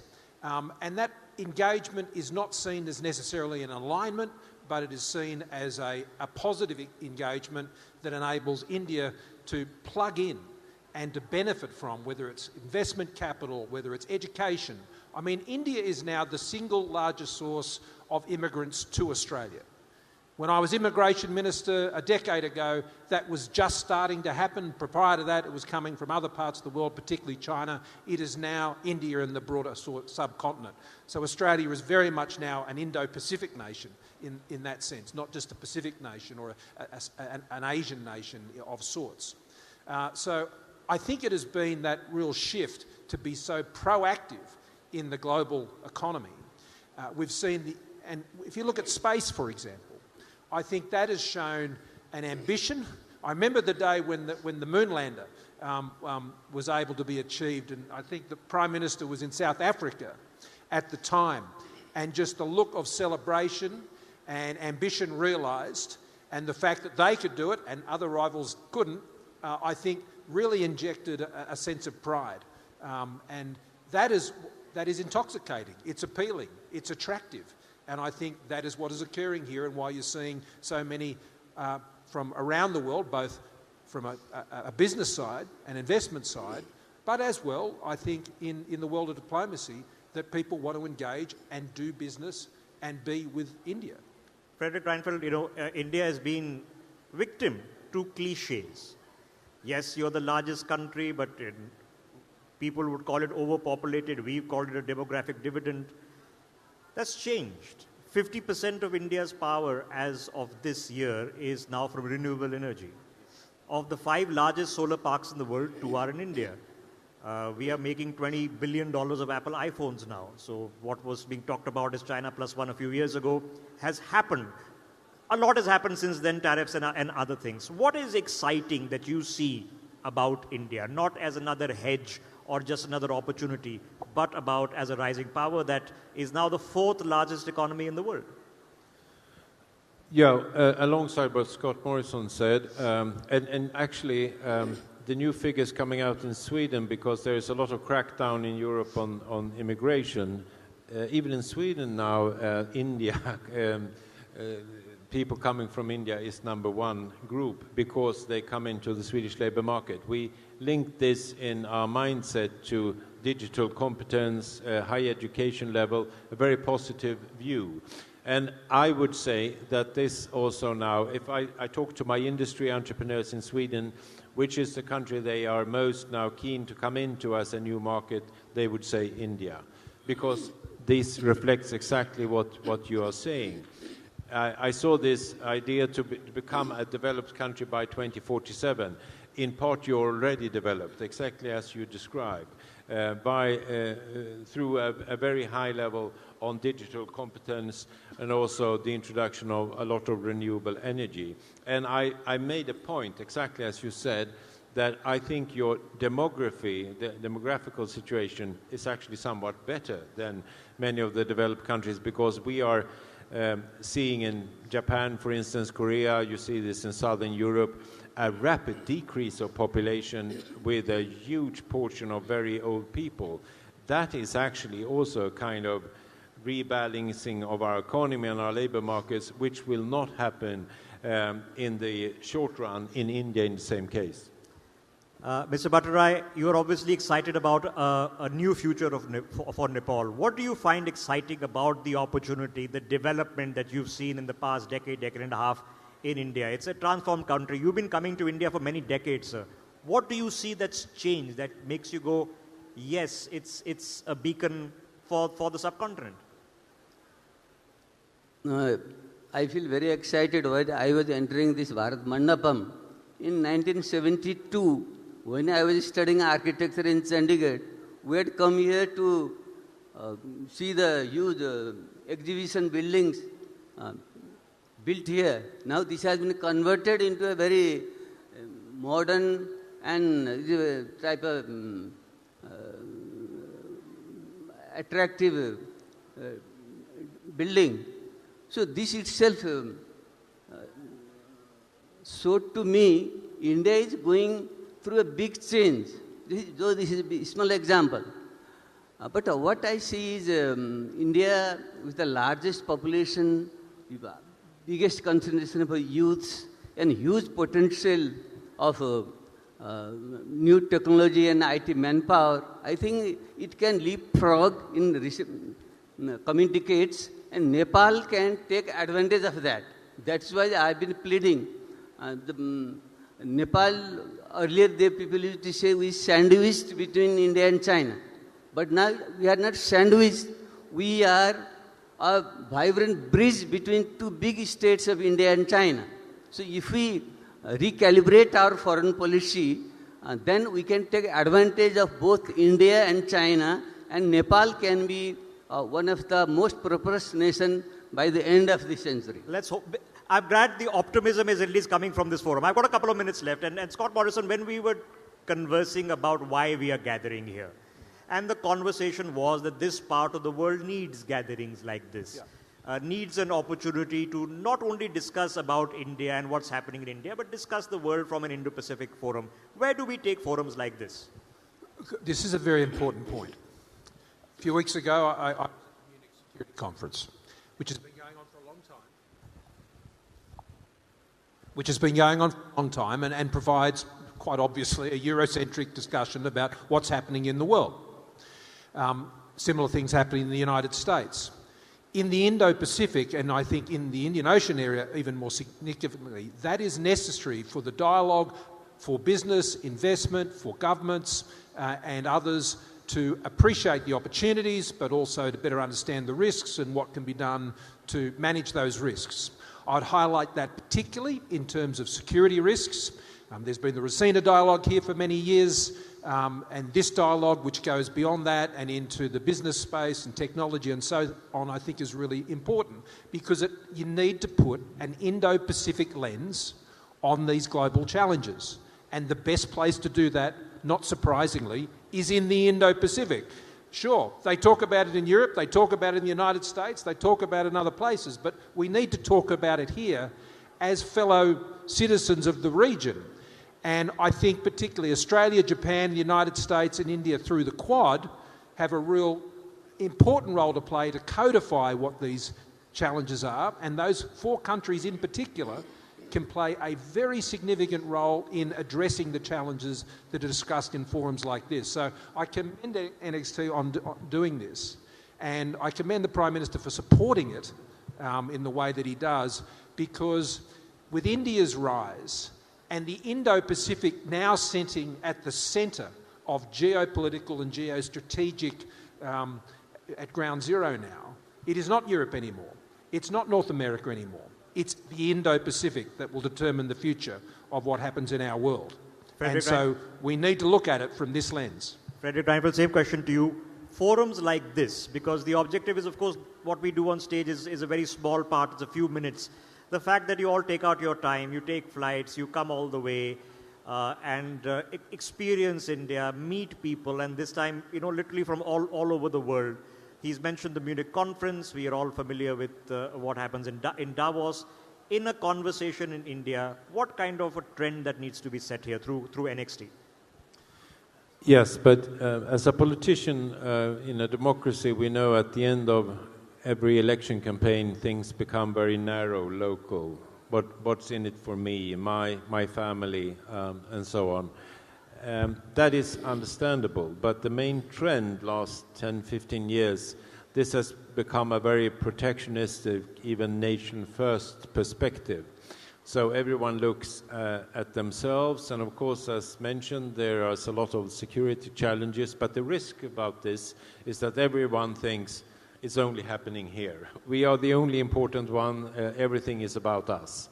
And therefore, going to forums very far away to interact, discuss with people that come from different cultures, different religions, is absolutely of utmost importance, and it has grown since the world is drifting into this nation-first thinking, and therefore I think it's very fortunate to be here. And I also think it's good that this forum is both on geopolitics, but also on academia, also on science, also on different items, on media, because it needs to be a broader perspective to understand the world. Well, it's great to have you. Mr. Bhattarai, I'll leave the last word with you, sir. Forums like this in our part of the world that bring the world to India, to discuss the world in this region, how important are these, and where do we take it from here? This is very important. I would like to congratulate our friends in India who organize such a fantastic gathering, calling people from all over the world. So I wish India, I take a part of a historical Bharat Barsha, South Asian nations were collectively called as Bharat Barsha. So India or Bharat being the largest country of this region, I would like to extend my best wishes to Prime Minister Modi and the people of India to take the lead to transform this region, which has the largest pocket of poverty still in the world. In the next few decades, if we go this way, if we learn from the best practices of the world, I see every reason why South Asia, mainly the old Bharat Barsha, cannot be the leading power in the world in the coming centuries.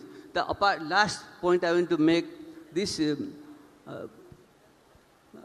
idea of Vasudhaiva Kutumbakam from the old Hindu scriptures which have been popularized now here in India by Mr. Modi, I would like to extend my accolade to him. Vasudhaiva Kutumbakam means the world is one family. The technology and flow of people, flow of information has reached to every nook and corner of the world. So this is the time to think beyond a nation state and think restructuring of the world, politics and economy at the global stage. Let India take the lead. I think we'll, in the peripheral regions, in the peripheral countries, will give a huge accolade to our friends in India. Thank you. Well, on the optimistic note, and for everybody watching us and for our guests, we in India are also looking at the world and not just thinking about ourselves, which is how it should be. I thank you for this very rare treat and a special opportunity for me to sit with all three of you in this forum here. Thank you very much.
gentlemen, we move on to our next parliamentarians panel, and this is a special one.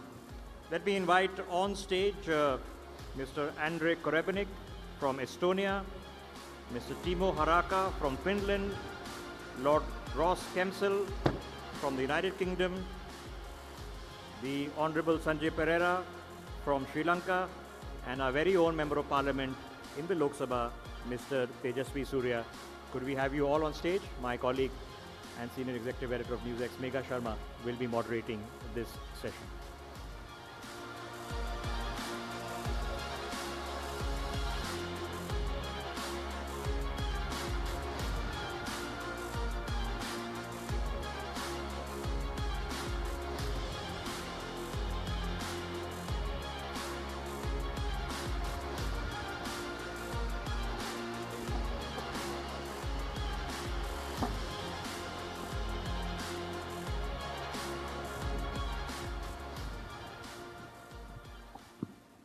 Welcome all to this very interesting session in terms of the prevalence of artificial intelligence. Digital governance is what has been the focus of countries across the globe. I have with me a very vibrant, diverse panel, members of parliament from all across the globe. We have members of parliament, Mr. Andrei Korebenik from Estonia, Member of Parliament Timo Haraka, who's also former Minister of Transport and Communication to 2019 to 2023, Lord Ross Kemsel, Member of the House of Lords from United Kingdom. We have Honorable Sanjay Pereira, who's Member of Parliament Sri Lanka. We also have with us Shri Tejasvi Surya, Member of Parliament Lok Sabha, Bharat. I'm going to start my conversation with some straight questions. Mr. Timo Haraka, I want to understand from you, the end use case of digital governance, the success rate, and what have been the uses that have happened in Finland, in your country? Well, thank you for having me here. It's a great pleasure and privilege. We have the honor of being very successful in ratings and comparisons in the European stage, so we've consistently being voted as the most advanced digital society. So I would say that digital first is a principle that is the most successful and most important in e-governance, meaning that by default people and citizens will interact with the government digitally. But there must always be an option of not doing so if there's some accessibility issues. But yes, you will have to go headlong to the deep end of digitalization. Absolutely. Lord Kemsel, coming to you, again the same question. In your country, what has been the success rate of digital governance? If you could give me examples specifically of how it has been rolled out. We have a large number of programs in the UK working on the improvement of digital government and e-services. A big part of that is the gov.uk program, which has recently been moving all of the ways in which citizens log in to government services to a single login, which has been a helpful development. But the key elements that I'm really excited about in terms of the UK's partnership with India on this, just in October of last year, the UK established a joint India-UK AI Centre, which is really promising, talking about the ways in which the public sector might use AI productively in those two countries. And I think increasingly we also are working on our joint technology initiatives in defence and in security in the public sector as well. So that's something I'm welcoming. I'm going to ask the same question to you, Mr. Andrei Korebenik. Use case scenarios from Estonia, and are there examples that are also being imbibed from the success stories in other countries, even the governance model, e-governance model in Estonia? Yeah, sure. So for Estonia, we actually started a long time ago. We have basically all the government services online. We have a tax department for 25 years. You can file your taxes in I don't know, 1 minute, you just press the button and all the data gets there.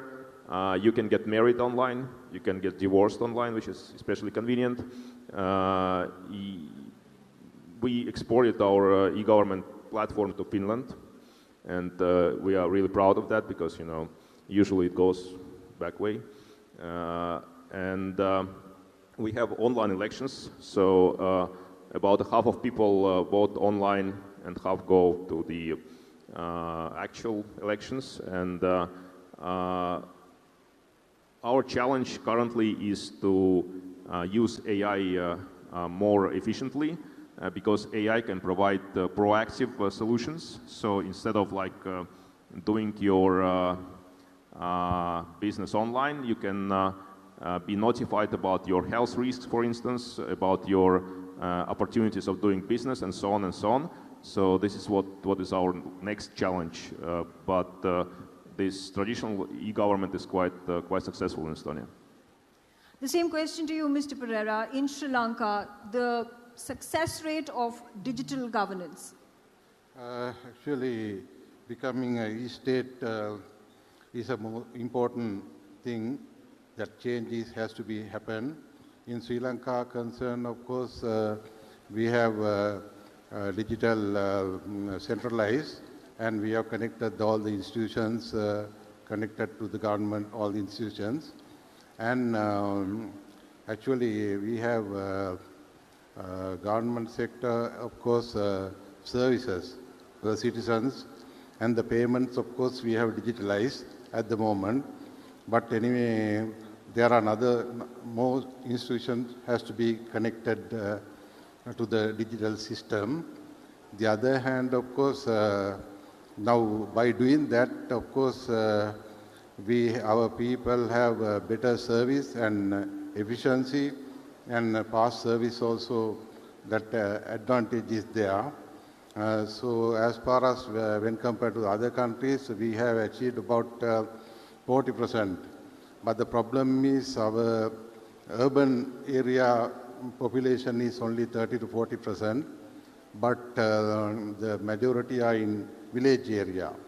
But the digital technology, the rural area of people, the citizens are not much used to that. So therefore, what we have introduced, only 30% are benefiting on that. That is the current situation in Sri Lanka. Shri Tejasvi Surya, you know, we've heard the digital success stories from all these countries. But if you could again highlight, you know, when we talk about e-Shram, when we talk about direct benefit transfers, this has all been enabled very successfully in India through digital governance. If you could shed more light into this for our international audience. Yes, thank you so much for having me here. And I think India has been a global case study in how digital public infrastructure can be deployed at population scale to enable better delivery of services, improve quality of life of citizens, and also, most importantly, increase the efficiency in governance delivery. One example is the one that you mentioned about direct benefit transfer. The government of India has traditionally been supporting large sections of a population with subsidies. And these subsidies, because of lack of digital public infrastructure earlier, were leading to a lot of leakage. Since we introduced the Jan Dhan Aadhaar mobile, that is, you know, the Aadhaar ID, digital ID, and the mobile seeding and the bank seeding together, we have transmitted close to 45 lakh crore rupees to citizens in their bank accounts directly, and close to 4.5 lakh rupees has been saved, which would otherwise have gotten leaked. This is one example. Next example is how at population scale, India used the same digital public infrastructure, which is open and interoperable platform, to vaccinate the largest population in the world in the smallest possible time. So using the CoWIN platform, the country vaccinated 1 billion people in a record 45-50 days in 2 doses, And all of this was done so seamlessly.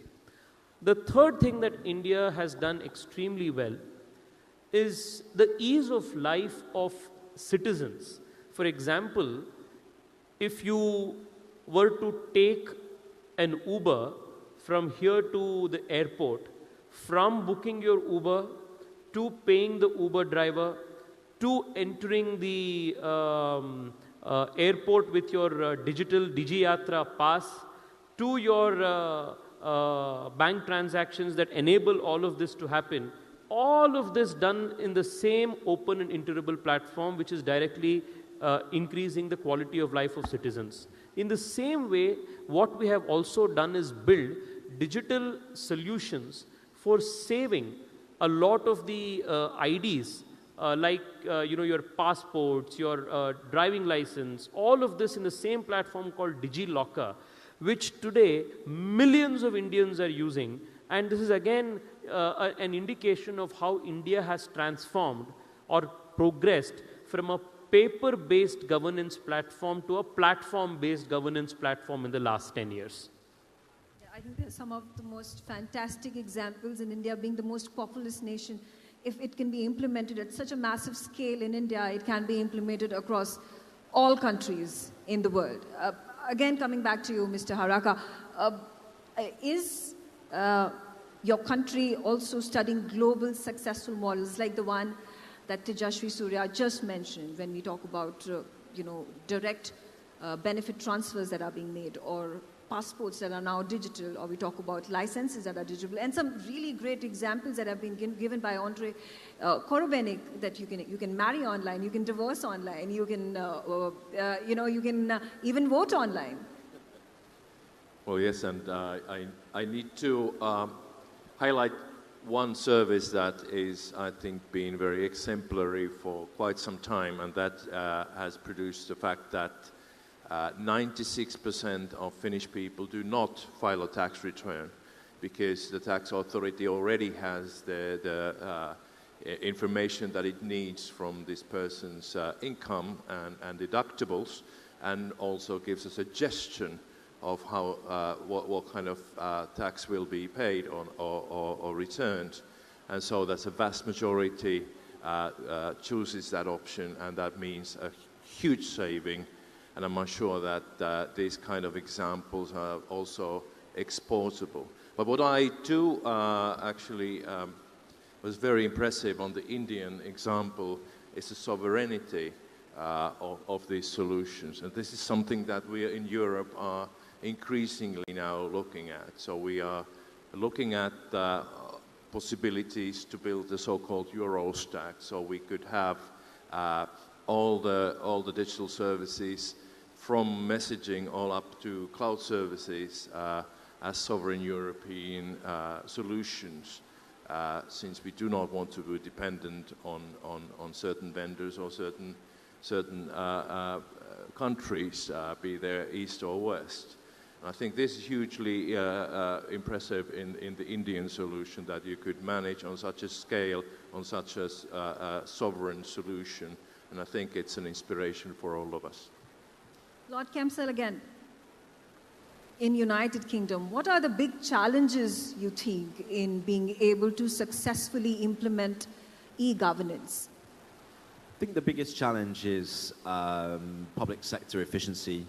So making sure that when the public sector decides to take on an e-government program, it does it in the most efficient way, which means good value for money. So spending money wisely on the infrastructure and the digital IT infrastructure that you need to roll it out. There's no shortage of opportunity in terms of the enthusiasm of the population.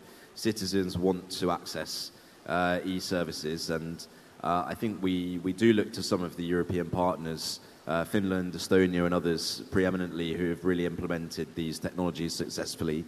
Another challenge in the UK is that it does have a bigger population, and it has a population with different demographics. So there are different levels of ability to access services in the UK compared to some other countries. But adoption is increasing, and I think there's also a factor with AI becoming more and more known, becoming more familiar, in businesses, in trade, in everyday life, that the AI boom is also going to shift people into a new way of using e-government services. So we can all imagine a world not too far from now where with a single AI portal, a citizen would be able to access services through a chat bot and be able to be navigating government services in that way. I'll come to you, Andre Korbenik, once again. Do you think smaller countries like Finland and Estonia, where population is small, it is an advantage in the sense that it's easier to roll out these governance models?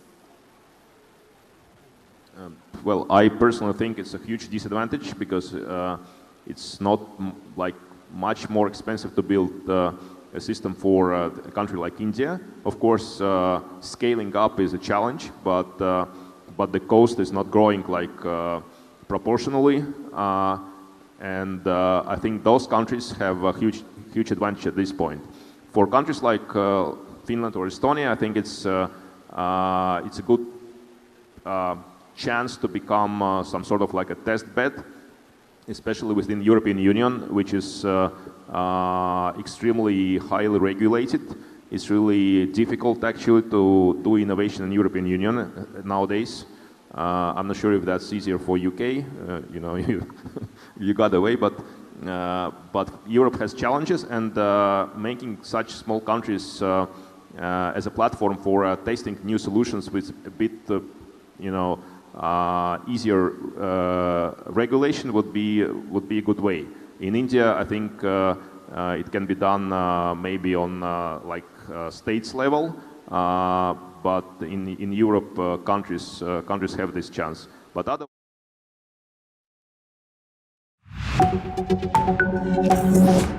By Member of the National Assembly of South Africa, Honourable Darren Bergman, Member of Parliament. Can I welcome you on stage with a warm round of applause for your special address?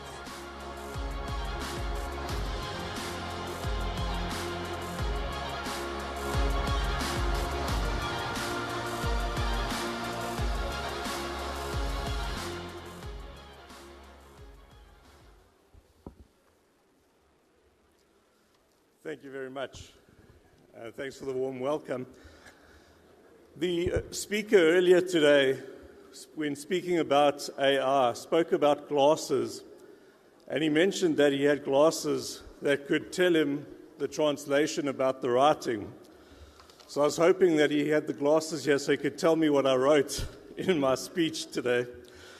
But I wanted to talk about, for those of you that have ever been to London and you've been on the metro, you've heard the saying, mind the gap. Mind the gap. Well, for those of you that have been to South Africa, and for those of you that are traveling here in India, you will experience the gap, because the gap is very visible.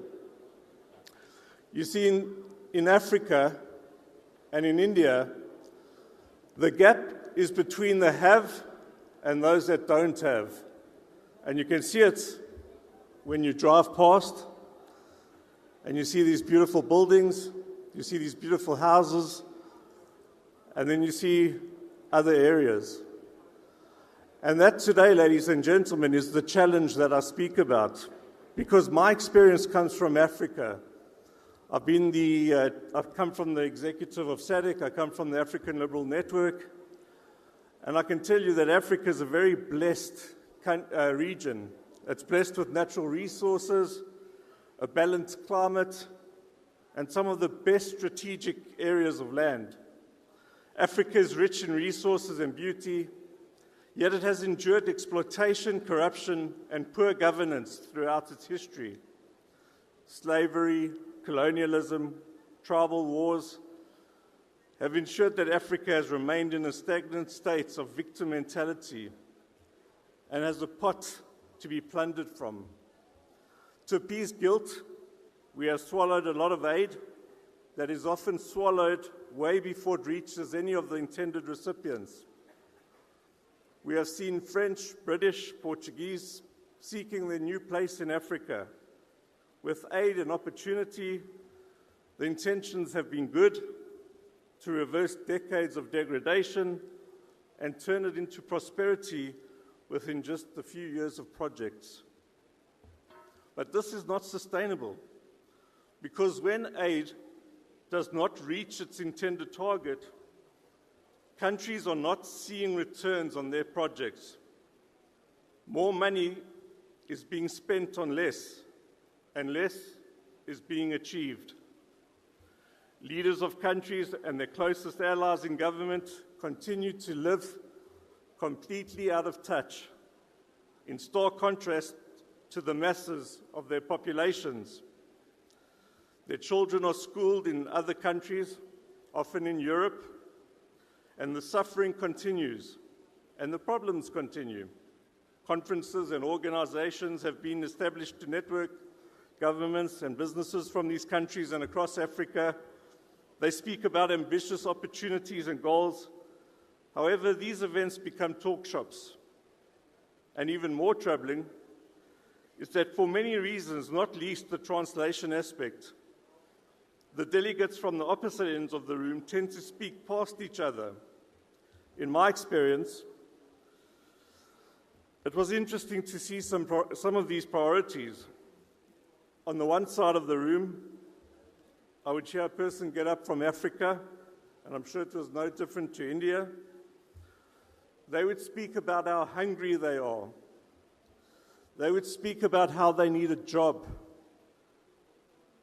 And they would speak about how they need shelter. And they would beg from the other side for help. On the other side, in the next moment, a delegate would get up and say that our air quality is poor and that we're not looking after our animals. Now, in swift translation, it seems that my counterpart cares more about the air quality and animals than they do about my fellow neighbors. Of course, that's not true. We all know that both issues are just as important and both could lead to the same problems. China sees a wonderful opportunity in Africa. India sees wonderful opportunity in Africa in terms of ports, trade. China knows that they can buy raw resources in Africa, get them back to China as cheaply as possible.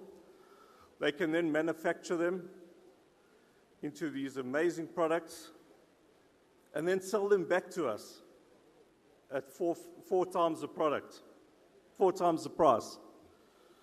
And unfortunately, as much as Africa has been lobbied to increase their intra-African trade, it still sits at a paltry 15%. And one of the saddest reasons for this is the poor infrastructure between countries in Africa. Now, one can import a full 20-foot container from China to Kenya for $1,000. They can even get it there within 3 weeks, maximum. But to move that container anywhere from Kenya to anywhere in Africa, that very same container will cost anywhere from $1,600 to $3,000, more expensive than bringing it from China to Kenya. And more importantly, to get it from anywhere in Kenya to anywhere in Africa, south or north, it would take longer by road and by rail than it would by ship from China to Africa than by truck from Africa to country. However, the ever-efficient China has seen they build trucks, heavy-duty trucks every 6 minutes. They can build a station and railway within a night. I've seen this happen. They can see a gap. Now, these economic issues in Africa, no different, I'm sure, as we've seen in Asia, lead to another issue. Africa is a hotbed for terrorism.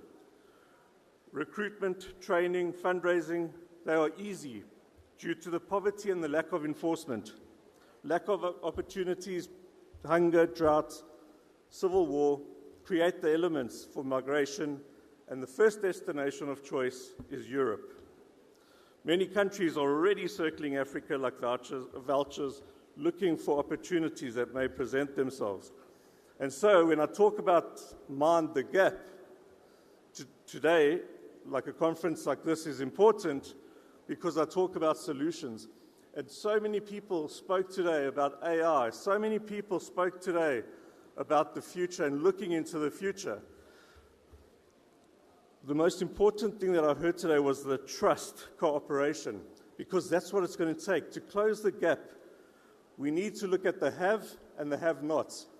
We need to look at this Maslow hierarchy of needs. When you look at the hierarchy of needs, what the poor want and what the wealthy have are two different things in terms of need. On the one hand, you're looking at people that need jobs. You're looking at people that you need to close the Gini coefficient. So what they need is skills. They need education. They are vulnerable in terms of gender. They're vulnerable in terms of age. They're vulnerable in terms of disability and illness. Some of them need justice, restorative justice. And in a conference like this, it would be remiss not to mention that they need AR and they need Wi-Fi. What could the other side do? The other side needs to protect the climate. The other side needs to look at something like the UNDP report, where we speak about the quality of life, water quality, electricity, education, crime, the life expectancy in a country. We look at peace. We look at war. And someone said it today again. Yoga is, you don't need war and terror. You just introduce sports. You introduce something as relaxing and calming as yoga, and that will take away. Sport tourism will take away from terror. Technological advancements. Make woke. Take away woke. Take away, look at your human rights, how you treat it. So if you look at trust and you break trust up, what you're really looking at, the T is a trade, technology, tourism. That's what a country has to look at when they want to trade bilaterally. R is reliability. How reliable are the countries making themselves? Do they stick to their word? Do they stick to the rule of law? Do you know their policies, and do you know what their national interest is? U is for understanding.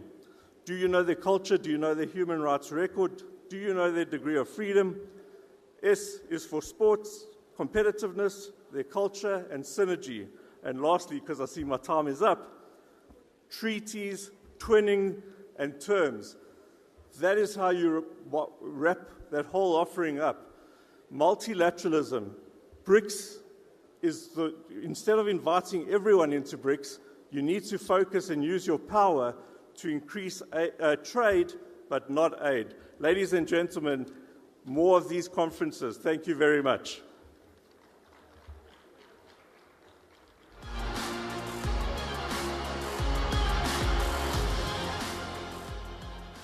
Thank you very much, Darren Bergman, Member of Parliament there, addressing us. Of course, we are continuing this focus, but now slightly expanding the ambit of the conversation to the health sector. For a keynote address on building the health infrastructure of the future, looking forward, we have Dr. Martin Daly, a member of the Irish Parliament with us. Could we please have you on stage, Dr. Martin Daly, Tekadala, Ireland.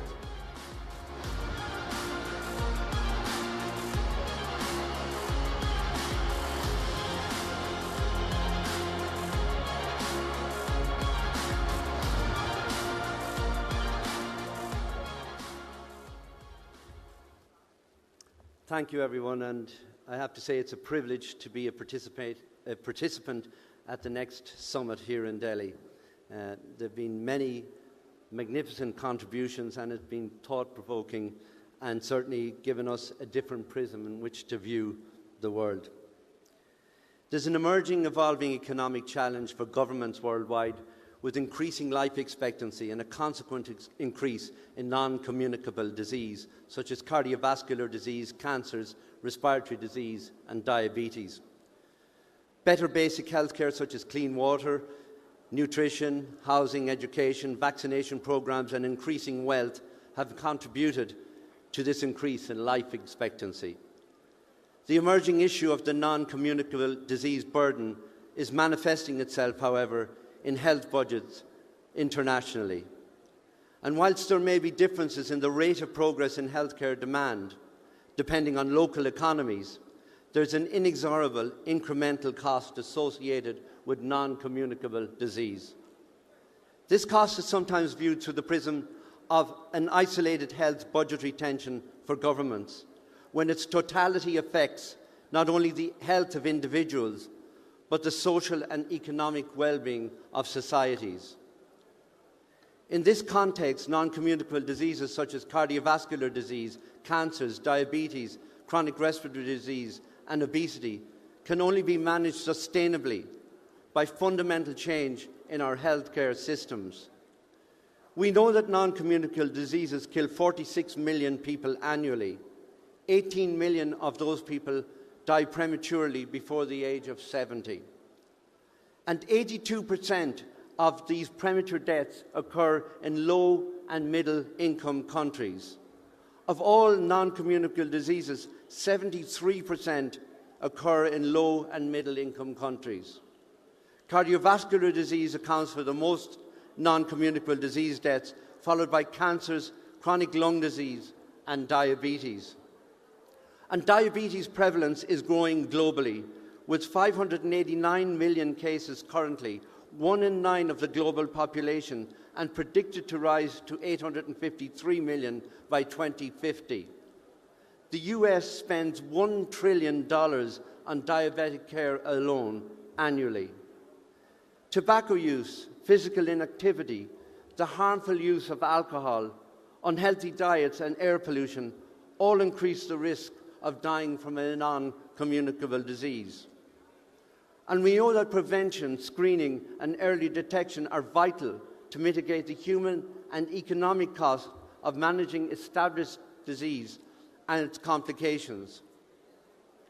Aside from the obvious human costs, the economic price of either ignoring the problem or underinvesting in screening, early detection, and management of non-communicable disease is enormous. Non-communicable disease will cost an estimated $36 trillion or 20% of global GDP by 2050 if left unchecked. This encompasses not only direct healthcare costs, but indirect costs of reduced productivity, early retirement, increased illness benefits, whether public or private. So this burden isn't simply a health issue. It is an emerging socio-economic crisis in evolution. There is evidence that a commitment to proven interventions could address about 35% of global disease burden of non-communicable disease, preventing around 28 million deaths annually and adding 396 million years of healthy life globally. This investment in the health of societies has the potential to add $11 trillion to the global economy by 2050. The World Health Organization estimates that $1 invested in 28 high-impact, cost-effective Best Buy prevention measures will yield $7 downstream savings in health care costs. And we have international examples of successful screening, early detection and primary prevention programmes. Our Taoiseach Micheál Martin, our current Irish Prime Minister, introduced the world's first comprehensive smoking ban in the workplace in 2004 in the teeth of fierce resistance from the tobacco and hospitality industries. It has been a remarkable public health success and an international template for many others. Studies have shown a 12% decrease in acute coronary syndrome in the first 12 months of the ban, with a sustained decline in subsequent years. It also caused a decrease in national smoking rates from 27% to 18%, mostly impacting younger people, and an estimated 3,700 smoking-related deaths avoided in a small country of less than 5 million people. We know that a similar initiative in Brazil has shown a 35% decrease in tobacco use since 2010. We also know that using a combination of enhanced cervical cancer screening and the HPV vaccine, Australia is on course to eliminate cervical cancer by 2035. And in Ireland in 2020, we introduced a protocol-driven chronic disease management programme delivered by general practitioners in primary care, free at the point of access to public patients, to address the increasing burden of chronic disease on our health service. GP participation in the programme was dependent on GP practices being fully digitalised, enabling the identification of target populations with established cardiovascular, respiratory and diabetic disease. And compensation for the practice was contingent on the return of anonymised e-data to our Department of Health. Substantial gains in clinical monitoring and outcomes have been achieved with reduced emergency hospital and clinic attendances. Given the predicted volume and cost of care, not only must there be a shift from expensive secondary and tertiary care to primary care, but also to people themselves, to manage their own conditions through education and supervised remote monitoring. We need to encourage citizens and patients to become owners of their own health care. Technology has been successfully piloted internationally, but it needs to be universally available. Proven interventions must be accessible and affordable, with an eye on the prize of healthier, happier, and more productive populations. Digitalised healthcare with citizens' access to personal interactive digital health records is critical. The European Union Health Digitalisation Compass is a core component of the European Commission's Digital Decade 2030, which sets out a pathway for digital transformation of health systems across the European Union by 2030, including 100% access to digital health record for citizens. The extrapolation of this is the technology-driven care models already harnessing AI in the area of diagnostics. The concept of AI acting as a personal health agent designed as a proactive, intelligent, personalised wellness coach, integrating data from multiple sites to provide tailored evidence-based recommendations for daily health fitness and lifestyle management, enhancing patient engagement with 24/7 support is the future. We need to expand remote monitoring, not just for patients with existing disease, but also as a tool to diagnose new disease early. Challenges include data privacy and integrity and the requirement of a human in the loop to maintain trust and safety. The European Union AI Act is setting up standards for safe and ethical deployment of AI in clinical standards, and this is to be welcomed. AI will be crucial in accelerating development of novel molecules for new treatments and improving the efficiency of clinical trials, resulting in reduced cost of new therapies. Apart from the clinical uses, the potential for AI to manage health delivery systems, such as establishing and maintaining registers, records, patient flows and admissions, and supply chain management, is not exclusive and is limitless. The potential savings are considerable. Accessible, affordable, appropriate care at the most appropriate site is the guiding principle. We already have virtual clinics and virtual hospital wards. We need to build on that experience. We must promote a wellness model for prevention. The payoff is enormous. And we can't meet this challenge in a medical-only model. And for the first time in our history, we have the technology not just to bend the curve of non-communicable disease prevalence, but to empower citizens to manage their health in a meaningful way. The WHO has identified the burden of non-communicable disease globally as a barrier to sustainable development. We have to change direction, culture, and understanding.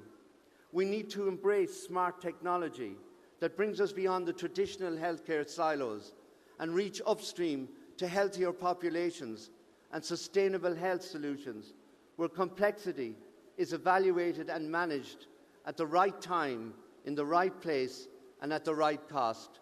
Thank you.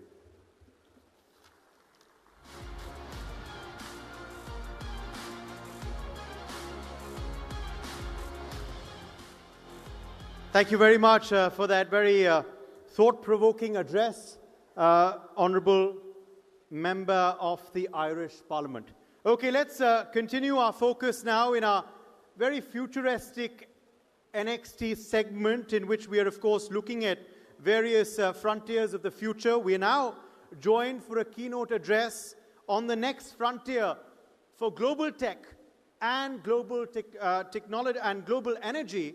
This address will be delivered by a very special guest from the south of America, member of Chamber of Deputies from Argentina. Deputy Sergio Capozzi is with us. Deputy Capozzi, could we please have you on stage? Thank you very much for being with us at NXT for this next keynote address.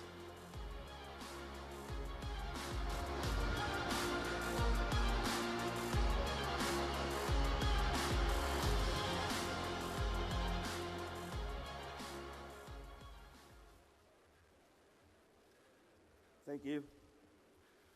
Distinguished guests, friends from India, authorities, excellence, college students. Thanks for letting me talk to you about my country, Argentina. Now my country is going through a profound transformation. We are rebuilding trust, stability, and predictability. We understand that investment requires long-term certainty.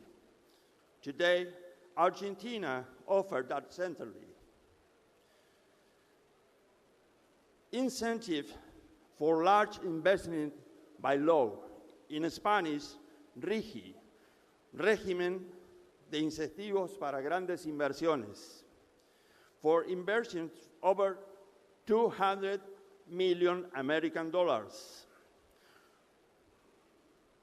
Through our new investment framework, RIGI, we provide long-term tax stability, legal protection for large-scale projects, foreign currency, free availability at earnings, clear and transparent rule, not for now, for more than the next 30 years by law. This is not about ideology, it's about predictability.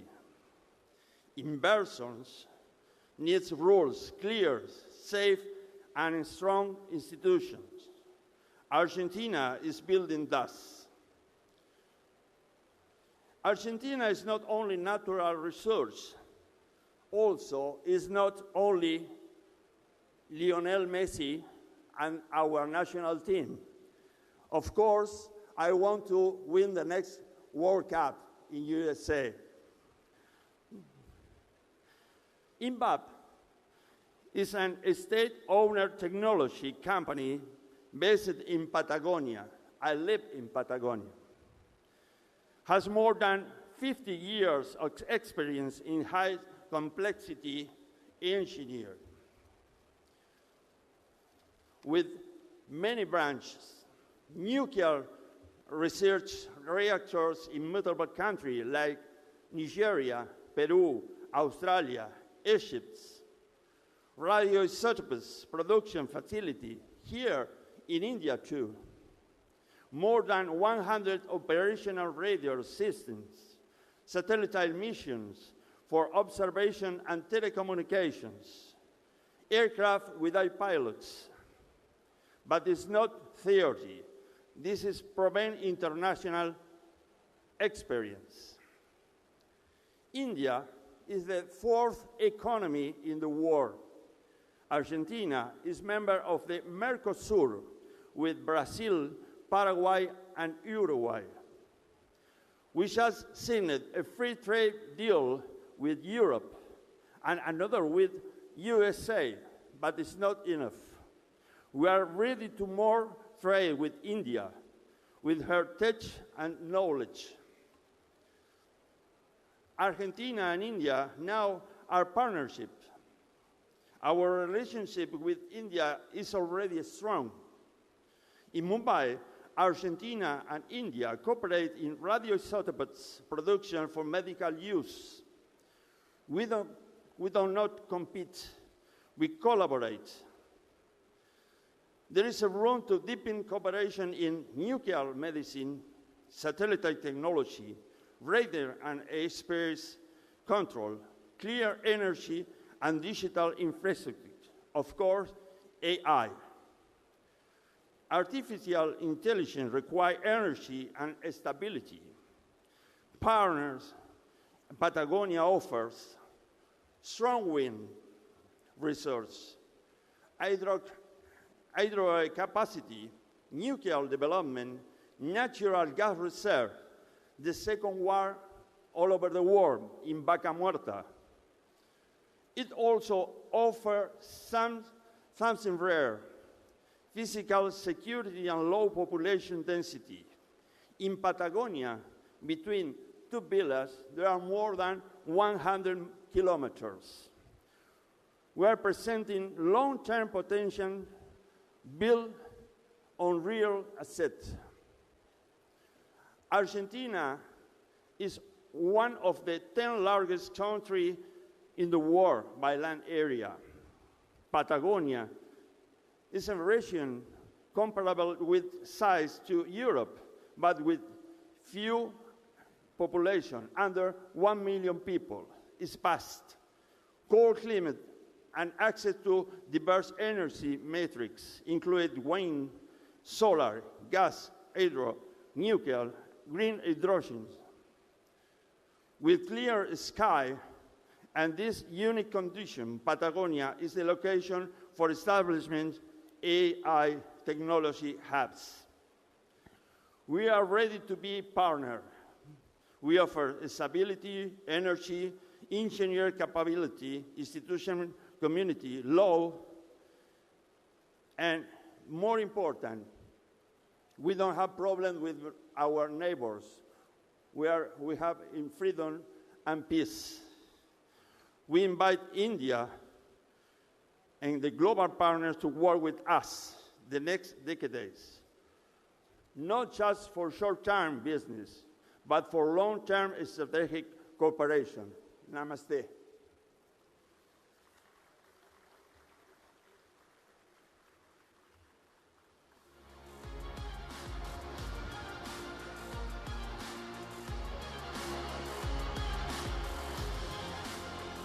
Thank you very much for that very inspiring talk. And of course, I'm sure a lot of people will take a cue on forging closer relations between our countries after your address.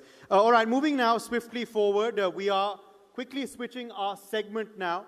Our next segment is on Next in Defense, another very topical segment because it is, of course, something that the entire world is speaking about today. And for her address on the topic of AI cognitive warfare and the European Sky Shield, I invite on stage member of the National Assembly from France, Madame Deputy Laetitia Saint-Paul. Could we have you on stage for your keynote address? Let's welcome her with a round of applause. Madame.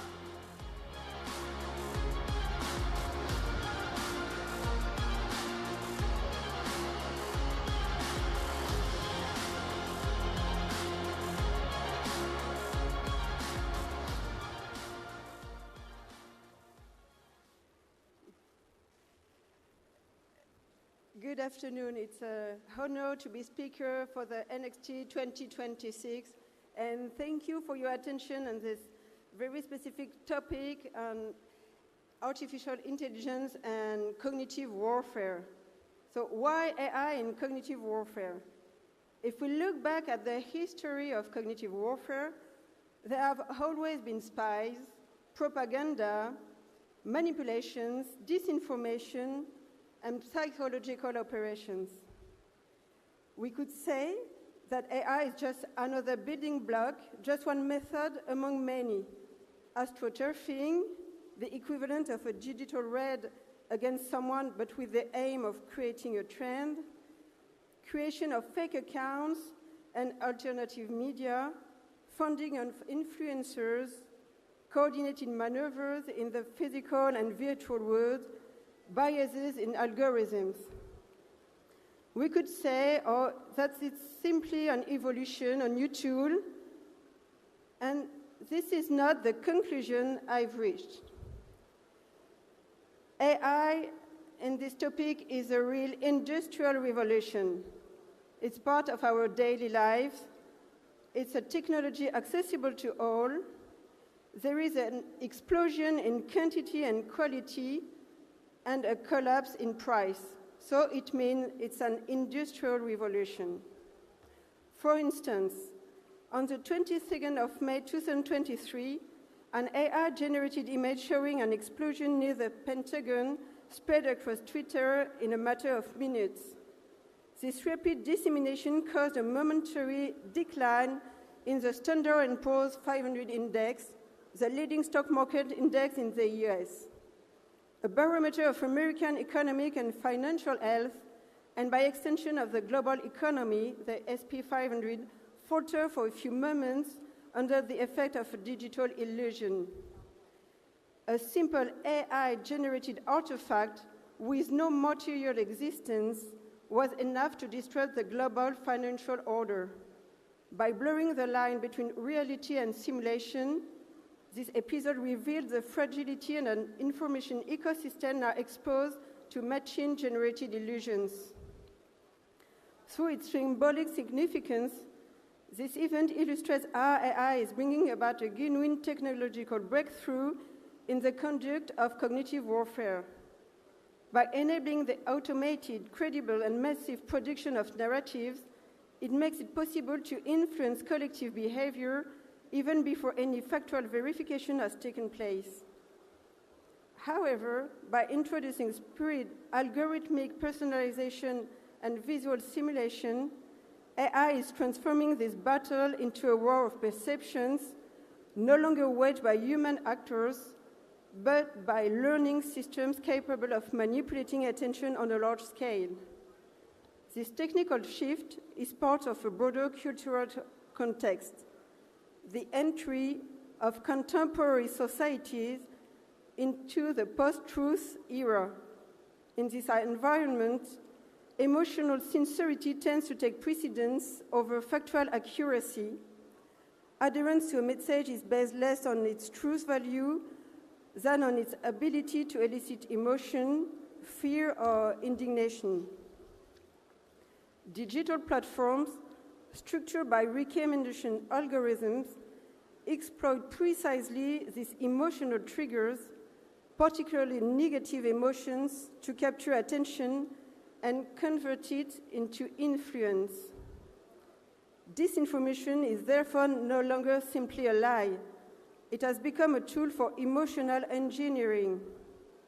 The public sphere is thus being reshaped around competing flows of emotions and narratives, where truth becomes relative, fragmented, and unstable. This shift hasn't escaped the attention of us, political leaders, and directly challenges the cognitive sovereignty of democracies if liberal regimes become increasingly dependent on digital infrastructures that they no longer control. Behind this vulnerability, which can be described as structural, lies a more profound transformation in the relationship between information, power, and sovereignty. The public sphere, once based on rational deliberation and the exchange of ideas, is now shaped from abroad by algorithmic logic that directs attention, amplifies emotion, and redefines the notion of shared truth. It's therefore essential to develop regulatory frameworks capable of preserving the rationality of public debate, guaranteeing the integrity of electoral processes, and strengthening the cognitive resilience of open societies. Will our democracies, especially yours in India, be able to forge weapons to counter the striking power that AI will bring to the information field? I sum up it this way. We have a competitor that puts ink in a pen that writes by itself. Here are three major proposals from the fact-finding mission on the emergence of artificial intelligence in foreign interferences that I led in 2025 for the Foreign Affairs Committee. So I share it with us as United Democracies. Make consent to algorithms mandatory in content suggestion on platform, kind of freedom of consumptions. Establish a pre-election algorithmic reserve on platform for a defined period prior to the election in order to prevent manipulation and preserve the integrity of the vote. Rapidly and effectively implement at European level or maybe at the world level a digital majority requirement for access to social networks. We have implemented this law in France a few weeks ago. So if you've got any question, I'm at your disposal to work on this emerging topic. Thank you for your attention.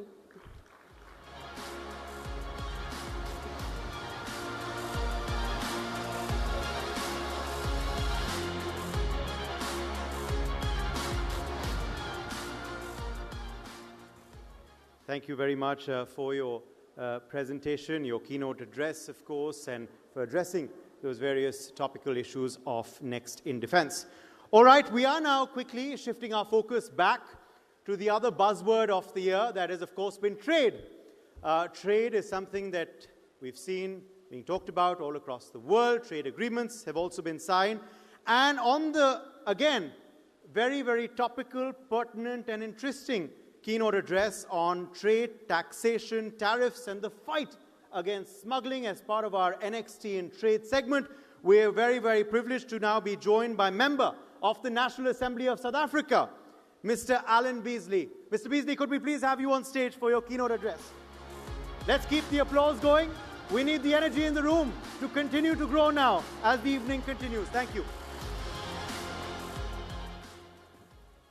Trade, taxation, tariff, and the fight against smuggling and illicit trade. Ladies and gentlemen, illicit trade is no longer a peripheral issue in the global economy. It is a structural challenge affecting government revenues, legitimate businesses, and the integrity of global supply chains. According to the Transnational Alliance to Combat Illicit Trade in its 2025 Global Illicit Trade Environment Index, illicit trade now spans almost every major sector of the international economy, from tobacco and alcohol to pharmaceuticals, fuel, gold, and consumer goods. The report estimates that illicit markets are worth well over $2 trillion globally, representing a substantial share of the world trade. This phenomenon undermines public finances, distorts markets, and empowers organized criminal networks, but it also raises a deeper policy question. How do governments design trade, tax, and enforcement systems that protect legitimate commerce whilst discouraging illicit activity? My remarks today draw on experience of South Africa, but the lessons are relevant to many countries confronting similar dynamics. South Africa today illustrates a striking divergence between two economies. The legal economy has struggled to grow, expanding at less than 1% annually in recent years. At the same time, the illicit economy has expanded rapidly, growing at an estimated 6% per year and flooding the market with illegal cigarettes, alcohol, gold, fuel, and counterfeit goods. This divergence is not accidental. It reflects the interaction between tax policy, trade policy, and enforcement capacity. Consider the example of tobacco taxation. In South Africa, excise duties on cigarettes and related products have increased steadily in recent years, almost always above the rate of inflation. The policy rationale is understandable.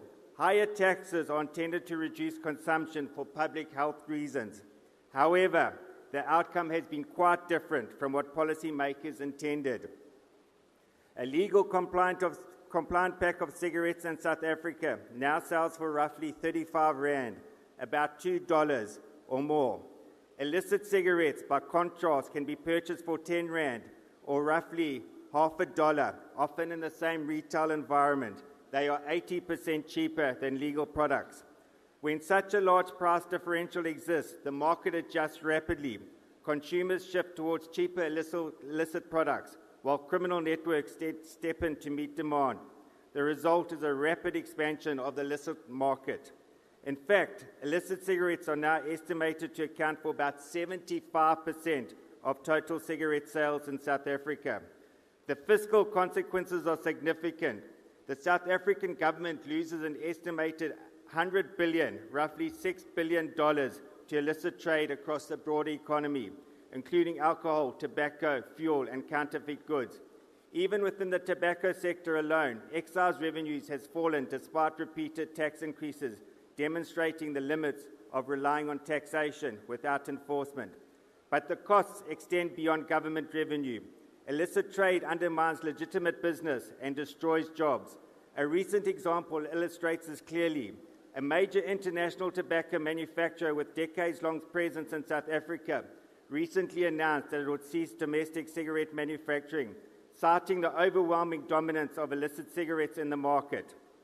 The decision threatens hundreds of direct jobs and tens of thousands more across agriculture, logistics, and related supply chains.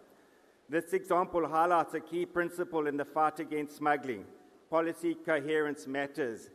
If tax regimes create price gaps that legitimate businesses cannot realistically compete with, and if enforcement systems are not sufficiently resourced to police borders and supply chains, illicit markets will inevitably expand. Yet, it is important to emphasize that combating illicit trade does not require impossible complex solutions. In many respects, the fundamentals are straightforward. First, tax regimes must be calibrated carefully. Excise duties, particularly on products like tobacco and alcohol, should not increase so rapidly that they create extreme price disparities between legal and illicit products.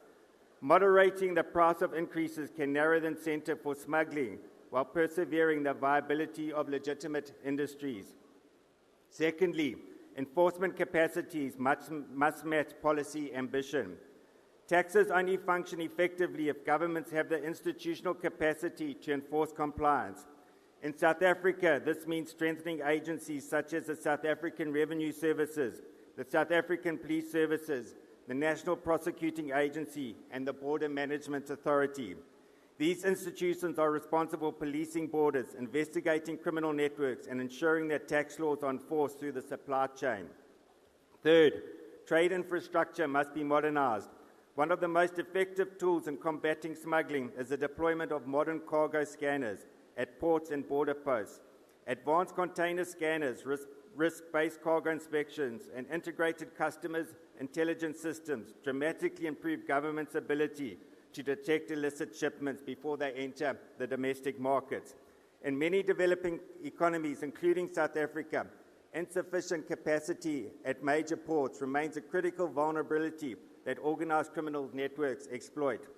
Fourthly, international cooperation is essential.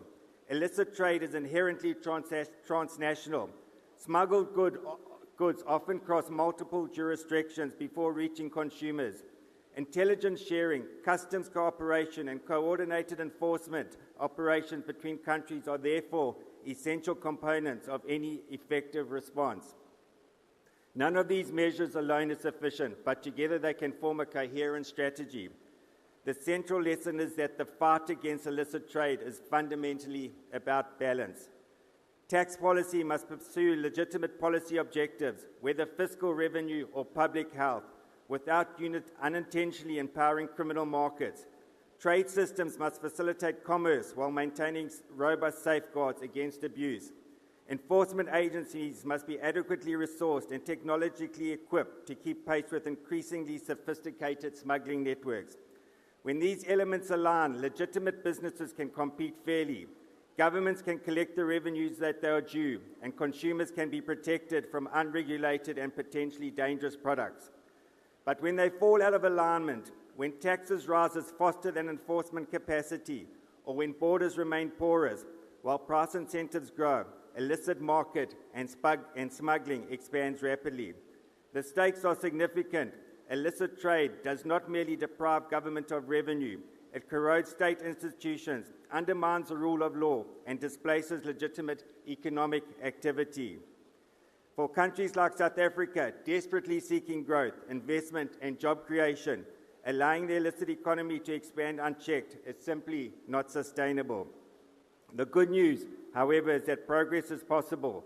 By combining balanced taxation, effective enforcement, modern trade infrastructure, and international cooperation, governments can significantly reduce the incentives and opportunity for smuggling. The challenge before us is therefore not to simply recognize the scale of illicit trade and smuggling, but to ensure that our policy frameworks are aligned to confront it effectively. I thank you.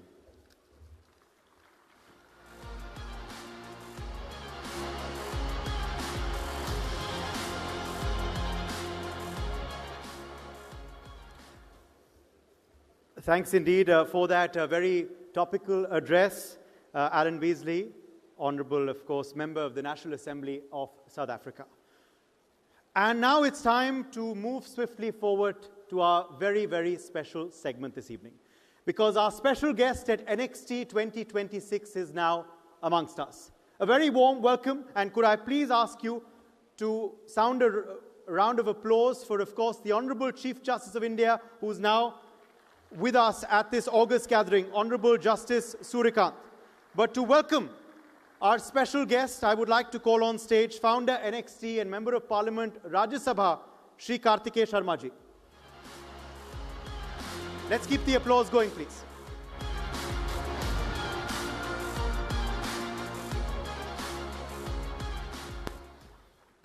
Good evening.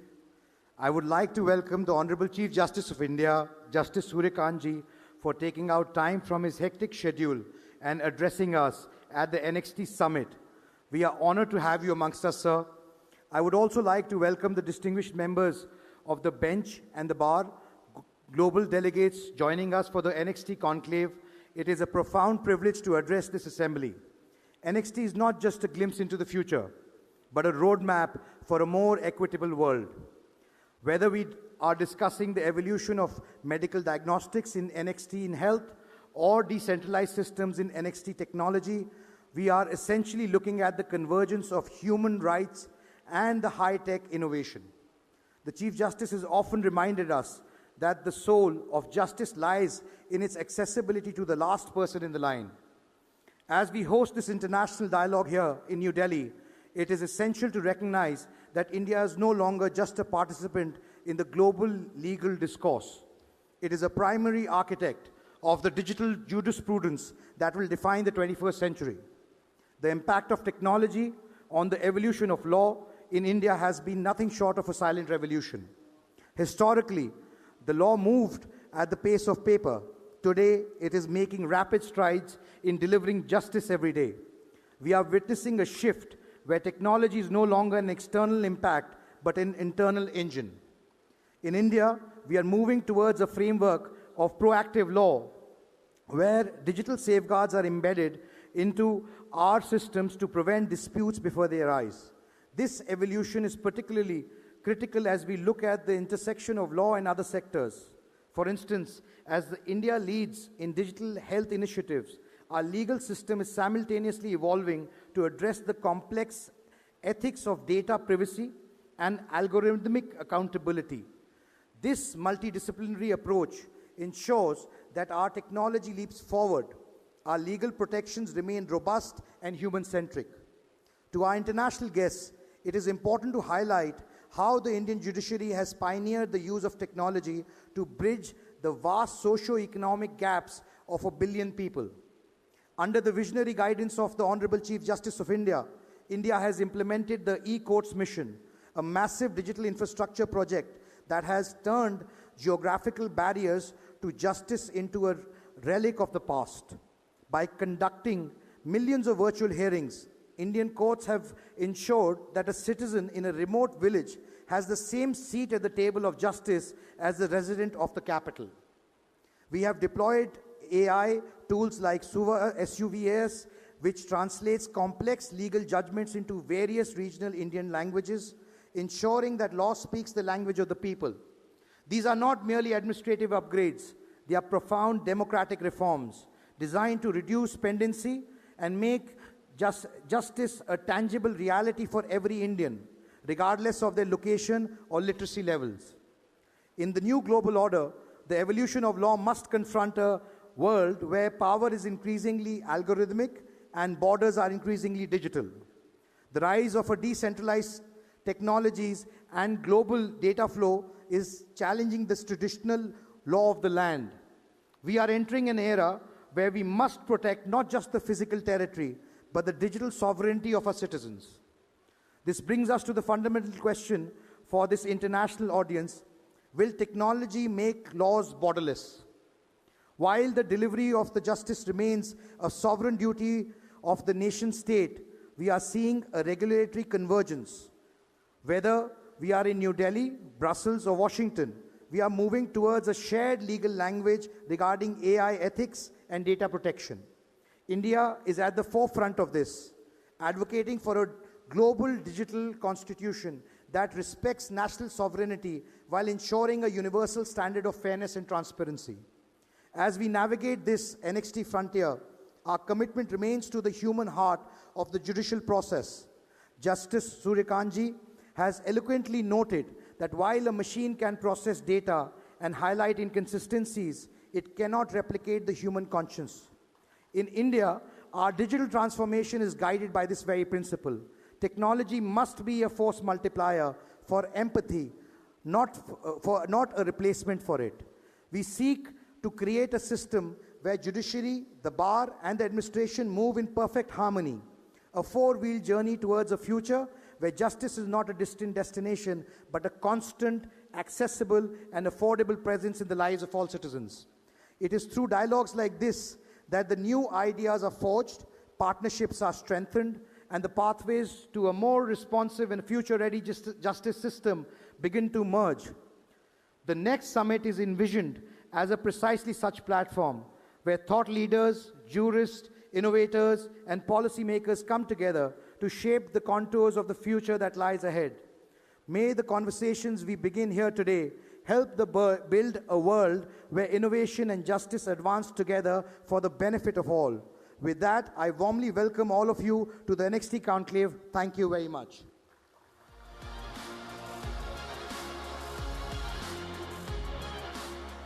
Thank you very much, Kartikeya Sharma ji, for that welcome address. And now it is time for the special address.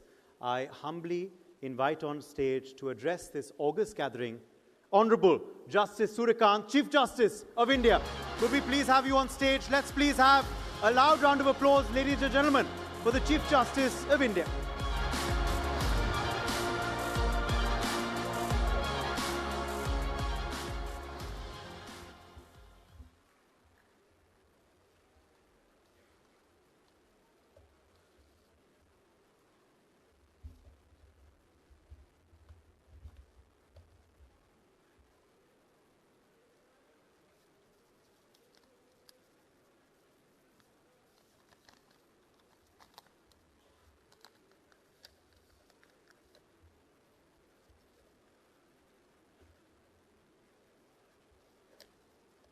Honorable Mr. Frederick Reinfeldt, 32nd Prime Minister of Sweden, Honorable Scott Morrison, 30th Prime Minister of Australia, Honorable Mr.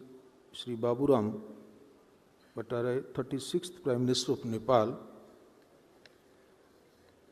very distinguished parliamentarians, lawmakers representing various jurisdictions, very distinguished Chief Justice of Madhya Pradesh High Court, Justice Sanjeev Sachdeva, senior advocates, Indian parliamentarians, Mr. Kartikeya Sharma, founder of Next and Member of Parliament Rajya Sabha, other members of the legal fraternity from domestic and international jurisdictions, eminent academicians and students from various institutions across the world, dear students, ladies and gentlemen, good evening and namaskar. It is both my proud privilege and profound pleasure to address such a distinguished and diverse gathering of eminent government functionaries, members of judiciary, public representatives, distinguished academicians, future generations, very eminent personalities across the world on the theme, as Mr. Kartikeya Sharma pointed out, law and justice in the era of artificial intelligence and beyond. Let me first commend Mr. Kartikeya Sharma and his entire team for so thoughtfully bringing together the galaxy of leaders and professionals I see before me.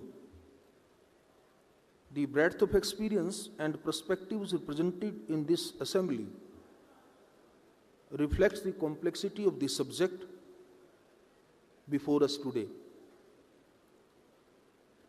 Allow me, therefore, to begin with a simple metaphor, one that I hope captures the essence of what I seek to convey in the course of my remarks. Dear friends, imagine for a moment a river. Its waters are in a state of perpetual flux, constantly moving, swirling, and adapting to the terrain it encounters. As the Greek philosopher Heraclitus famously observed several epochs ago, and I quote him, "One can never step into the same river twice." Yet while the water changes, the river bed remains firm. It is the foundation that gives the flow its direction and its purpose. For centuries, the law has been like that very river. The specific statutes, rules, or regulations are the shifting waters, but the riverbed, the fundamental, unshakable truth of justice, remains constant. This relationship between the permanent and transient nature of legal development is not new. If you look back at the dawn of civilization, we see the law attempting to anchor itself in the most literal sense. For instance, in ancient Mesopotamia, the Code of Hammurabi, which was their legal text covering civil, criminal, and family laws, was carved into a 7-foot tall basalt stone, unmoving and unformidable.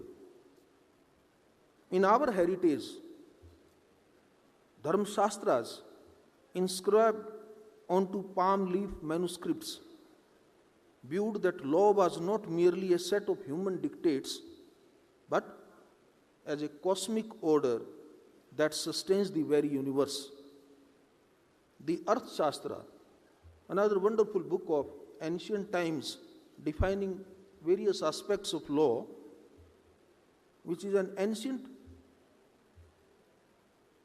a book known for its statecraft, politics, economic policy, and military strategy, views the law in a similar vein. However, in those eras, the law was bound by the physical limits of the scribe's hand and often only in the preserve of a select few who held the keys to literacy. Then came the great shift, where the advent of printing press during the age of industrial progress marked a departure from the times of inscriptions on stone tablets and handwriting manuscripts. Large-scale mechanical printing dramatically multiplied the number of books and legal texts in circulation, expanding public access to knowledge and gradually democratizing the idea of rights. As law moved beyond the silence of handwritten scrolls to the roar of the printing press, it became accessible to the common man, yet infinitely more complex. This transition, of course, proved that the law is not a fossil, it is a movement. It is a living, breathing organism that has successfully navigated the journey from parchment to paper and from the town square to the globalized courtroom. We learned then, as we must remember now, that the law survives not by resisting change, but by absorbing it. Justice Benjamin Carjo, one of the most eminent jurists, therefore very aptly put it. He said, and I quote, "Law never is, but is always about to be." Today, we find ourselves at the edge of another great shift, perhaps the most profound and challenging one yet. We are transitioning from the world of paper to the world of pixel. The course of the river, so to speak, is entering a digital canyon where the speed of the current has accelerated beyond anything our predecessors could have imagined. But as we stand before the daunting possibilities of artificial intelligence, we must not lose sight of the riverbed. While our tools are becoming more artificial, our commitment to justice must remain more human than ever.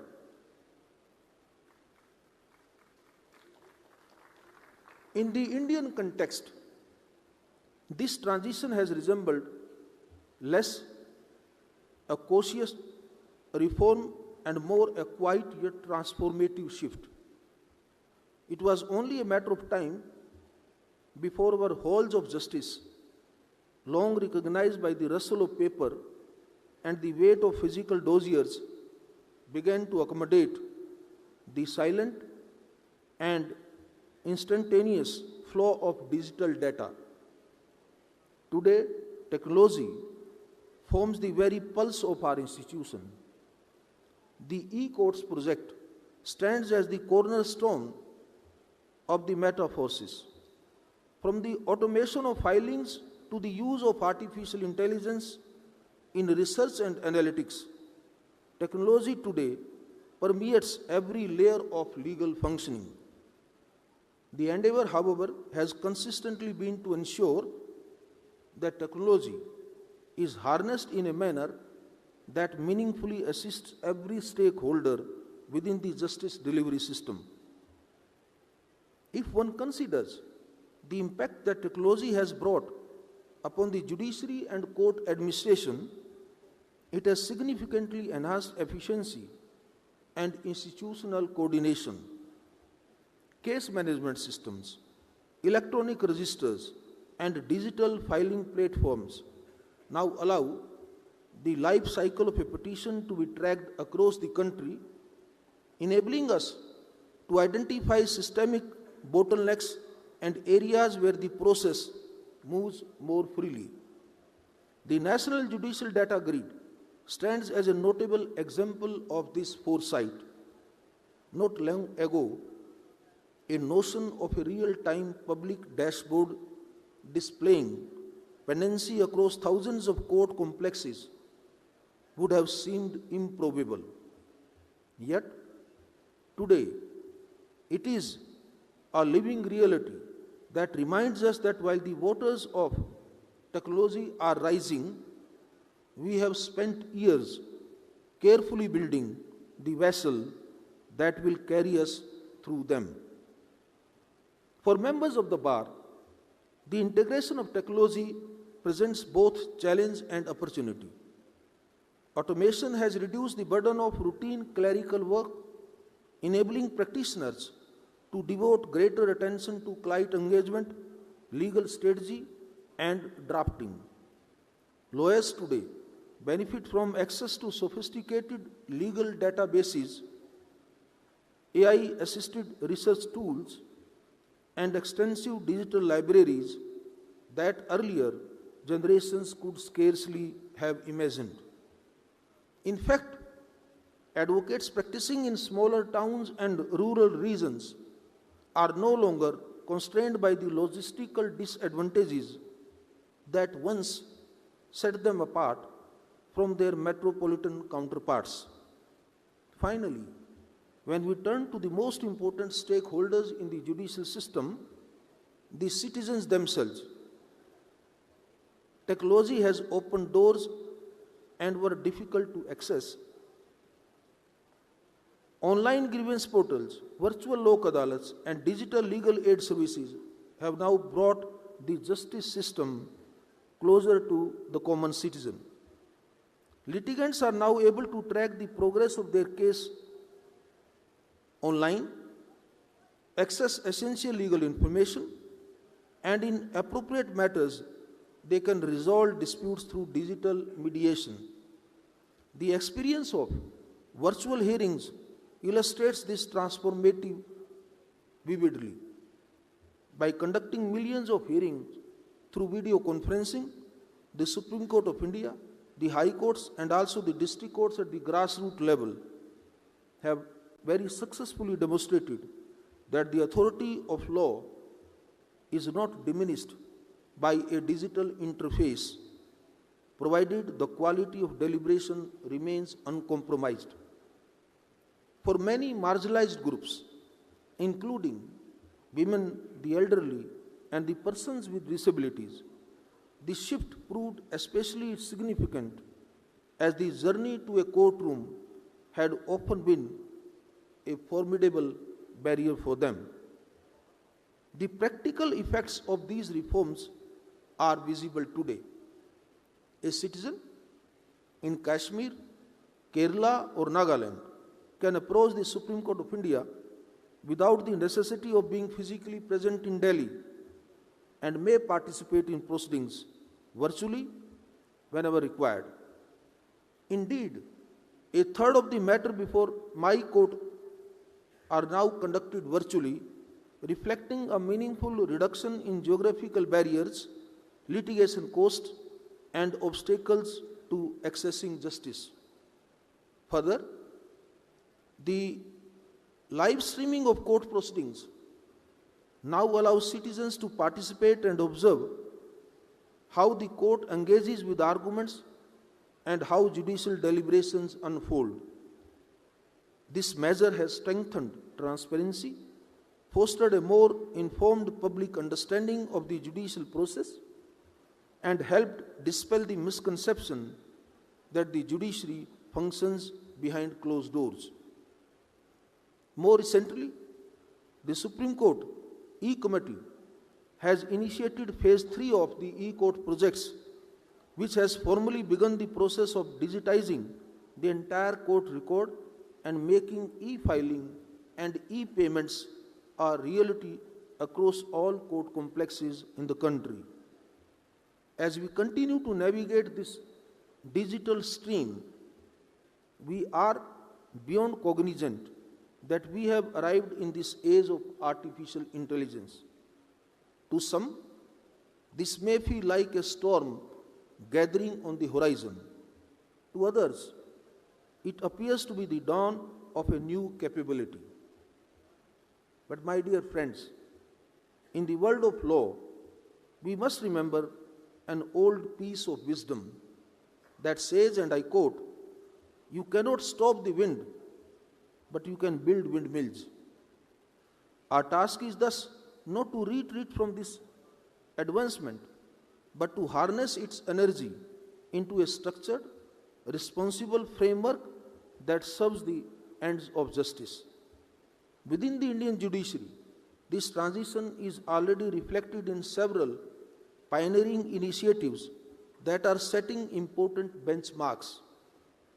One notable example is the software known as SUVAS, that is Supreme Court Vidhik Anuvad software.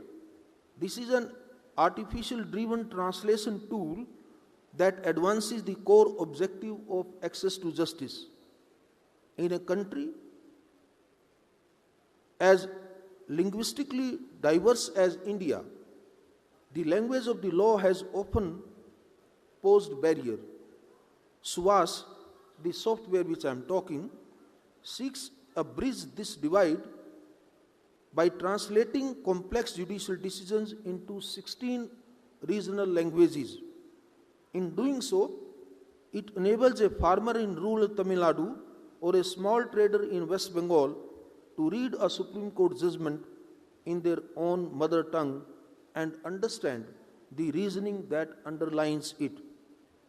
As of early 2026, the system has expanded to cover nearly all scheduled languages, transforming the promise of wider legal accessibility into a practical reality. Another software, Space, we have introduced. That's a Supreme Court portal for assistance in courts' efficiency. Presently, it is at the experimental stage of development, and it is intended to enhance judicial efficiency through the use of advanced analytical tools. The system is designed to sift through vast volumes of precedents, statutes, and factual records within seconds, identifying relevant material that might otherwise require weeks of human effort to locate. In this manner, technology assists the judicial process by enabling more focused and informed deliberation. Looking to the immediate horizon of 2025 and 2026, the judiciary is preparing to introduce a new generation of specialized system, including Digital Courts 2.1 and LegRaw. LegRaw is envisioned as a legal research and analytical assistant designed to support judges in navigating complex legal materials with greater ease. Digital Court 2.1, on the other hand, incorporates features such as voice-to-text transcription and translation tools to assist in the dictation of orders and judgments.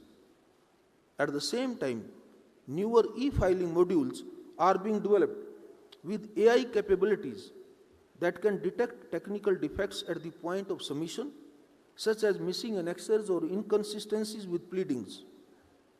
This preliminary screening ensures that by the time a matter reaches the judge's desk, the record is structured, complete, and ready for judicial consideration rather than clerical correction. Keeping in mind the rapid pace at which artificial intelligence continues to evolve, we have also established the Supreme Court Artificial Intelligence Committee, headed by one of my colleagues, and Justice Sanjeev Sachdeva, sitting in the distinguished audience, is one of the senior members of that committee, to guide the responsible adoption, development, and deployment of AI tools across the Indian judiciary. In fact, at the recently concluded India AI Impact Summit, the Supreme Court of India had the opportunity to engage in substantive deliberations with several leaders and stakeholders in the global AI ecosystem. During these discussions, I explained and outlined the progress we have made in integrating AI into aspects of our judicial processes and the manner in which we hope to strengthen these systems further through responsible technological adoption. Most importantly, I emphasized that any such integration must remain firmly anchored in the values of institutional integrity, fidelity to the rule of law, and our continuing commitment to expanding access to justice and ease of justice. Yet, as we marvel at the lighthouse beam of technology, we must also be wary of the shadows it casts. There are some serious challenges that sometimes it might raise before us, and therefore we need to take care of that part also. For all its brilliance, artificial intelligence brings with it a paradox.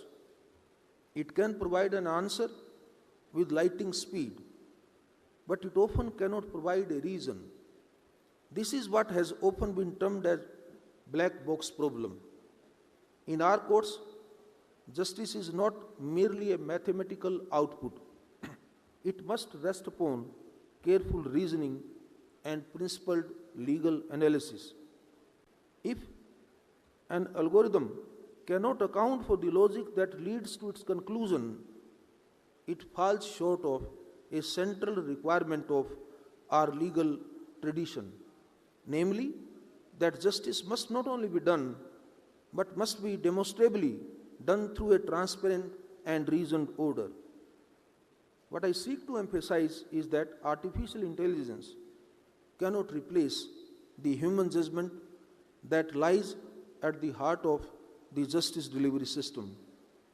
We are already witnessing troubling instances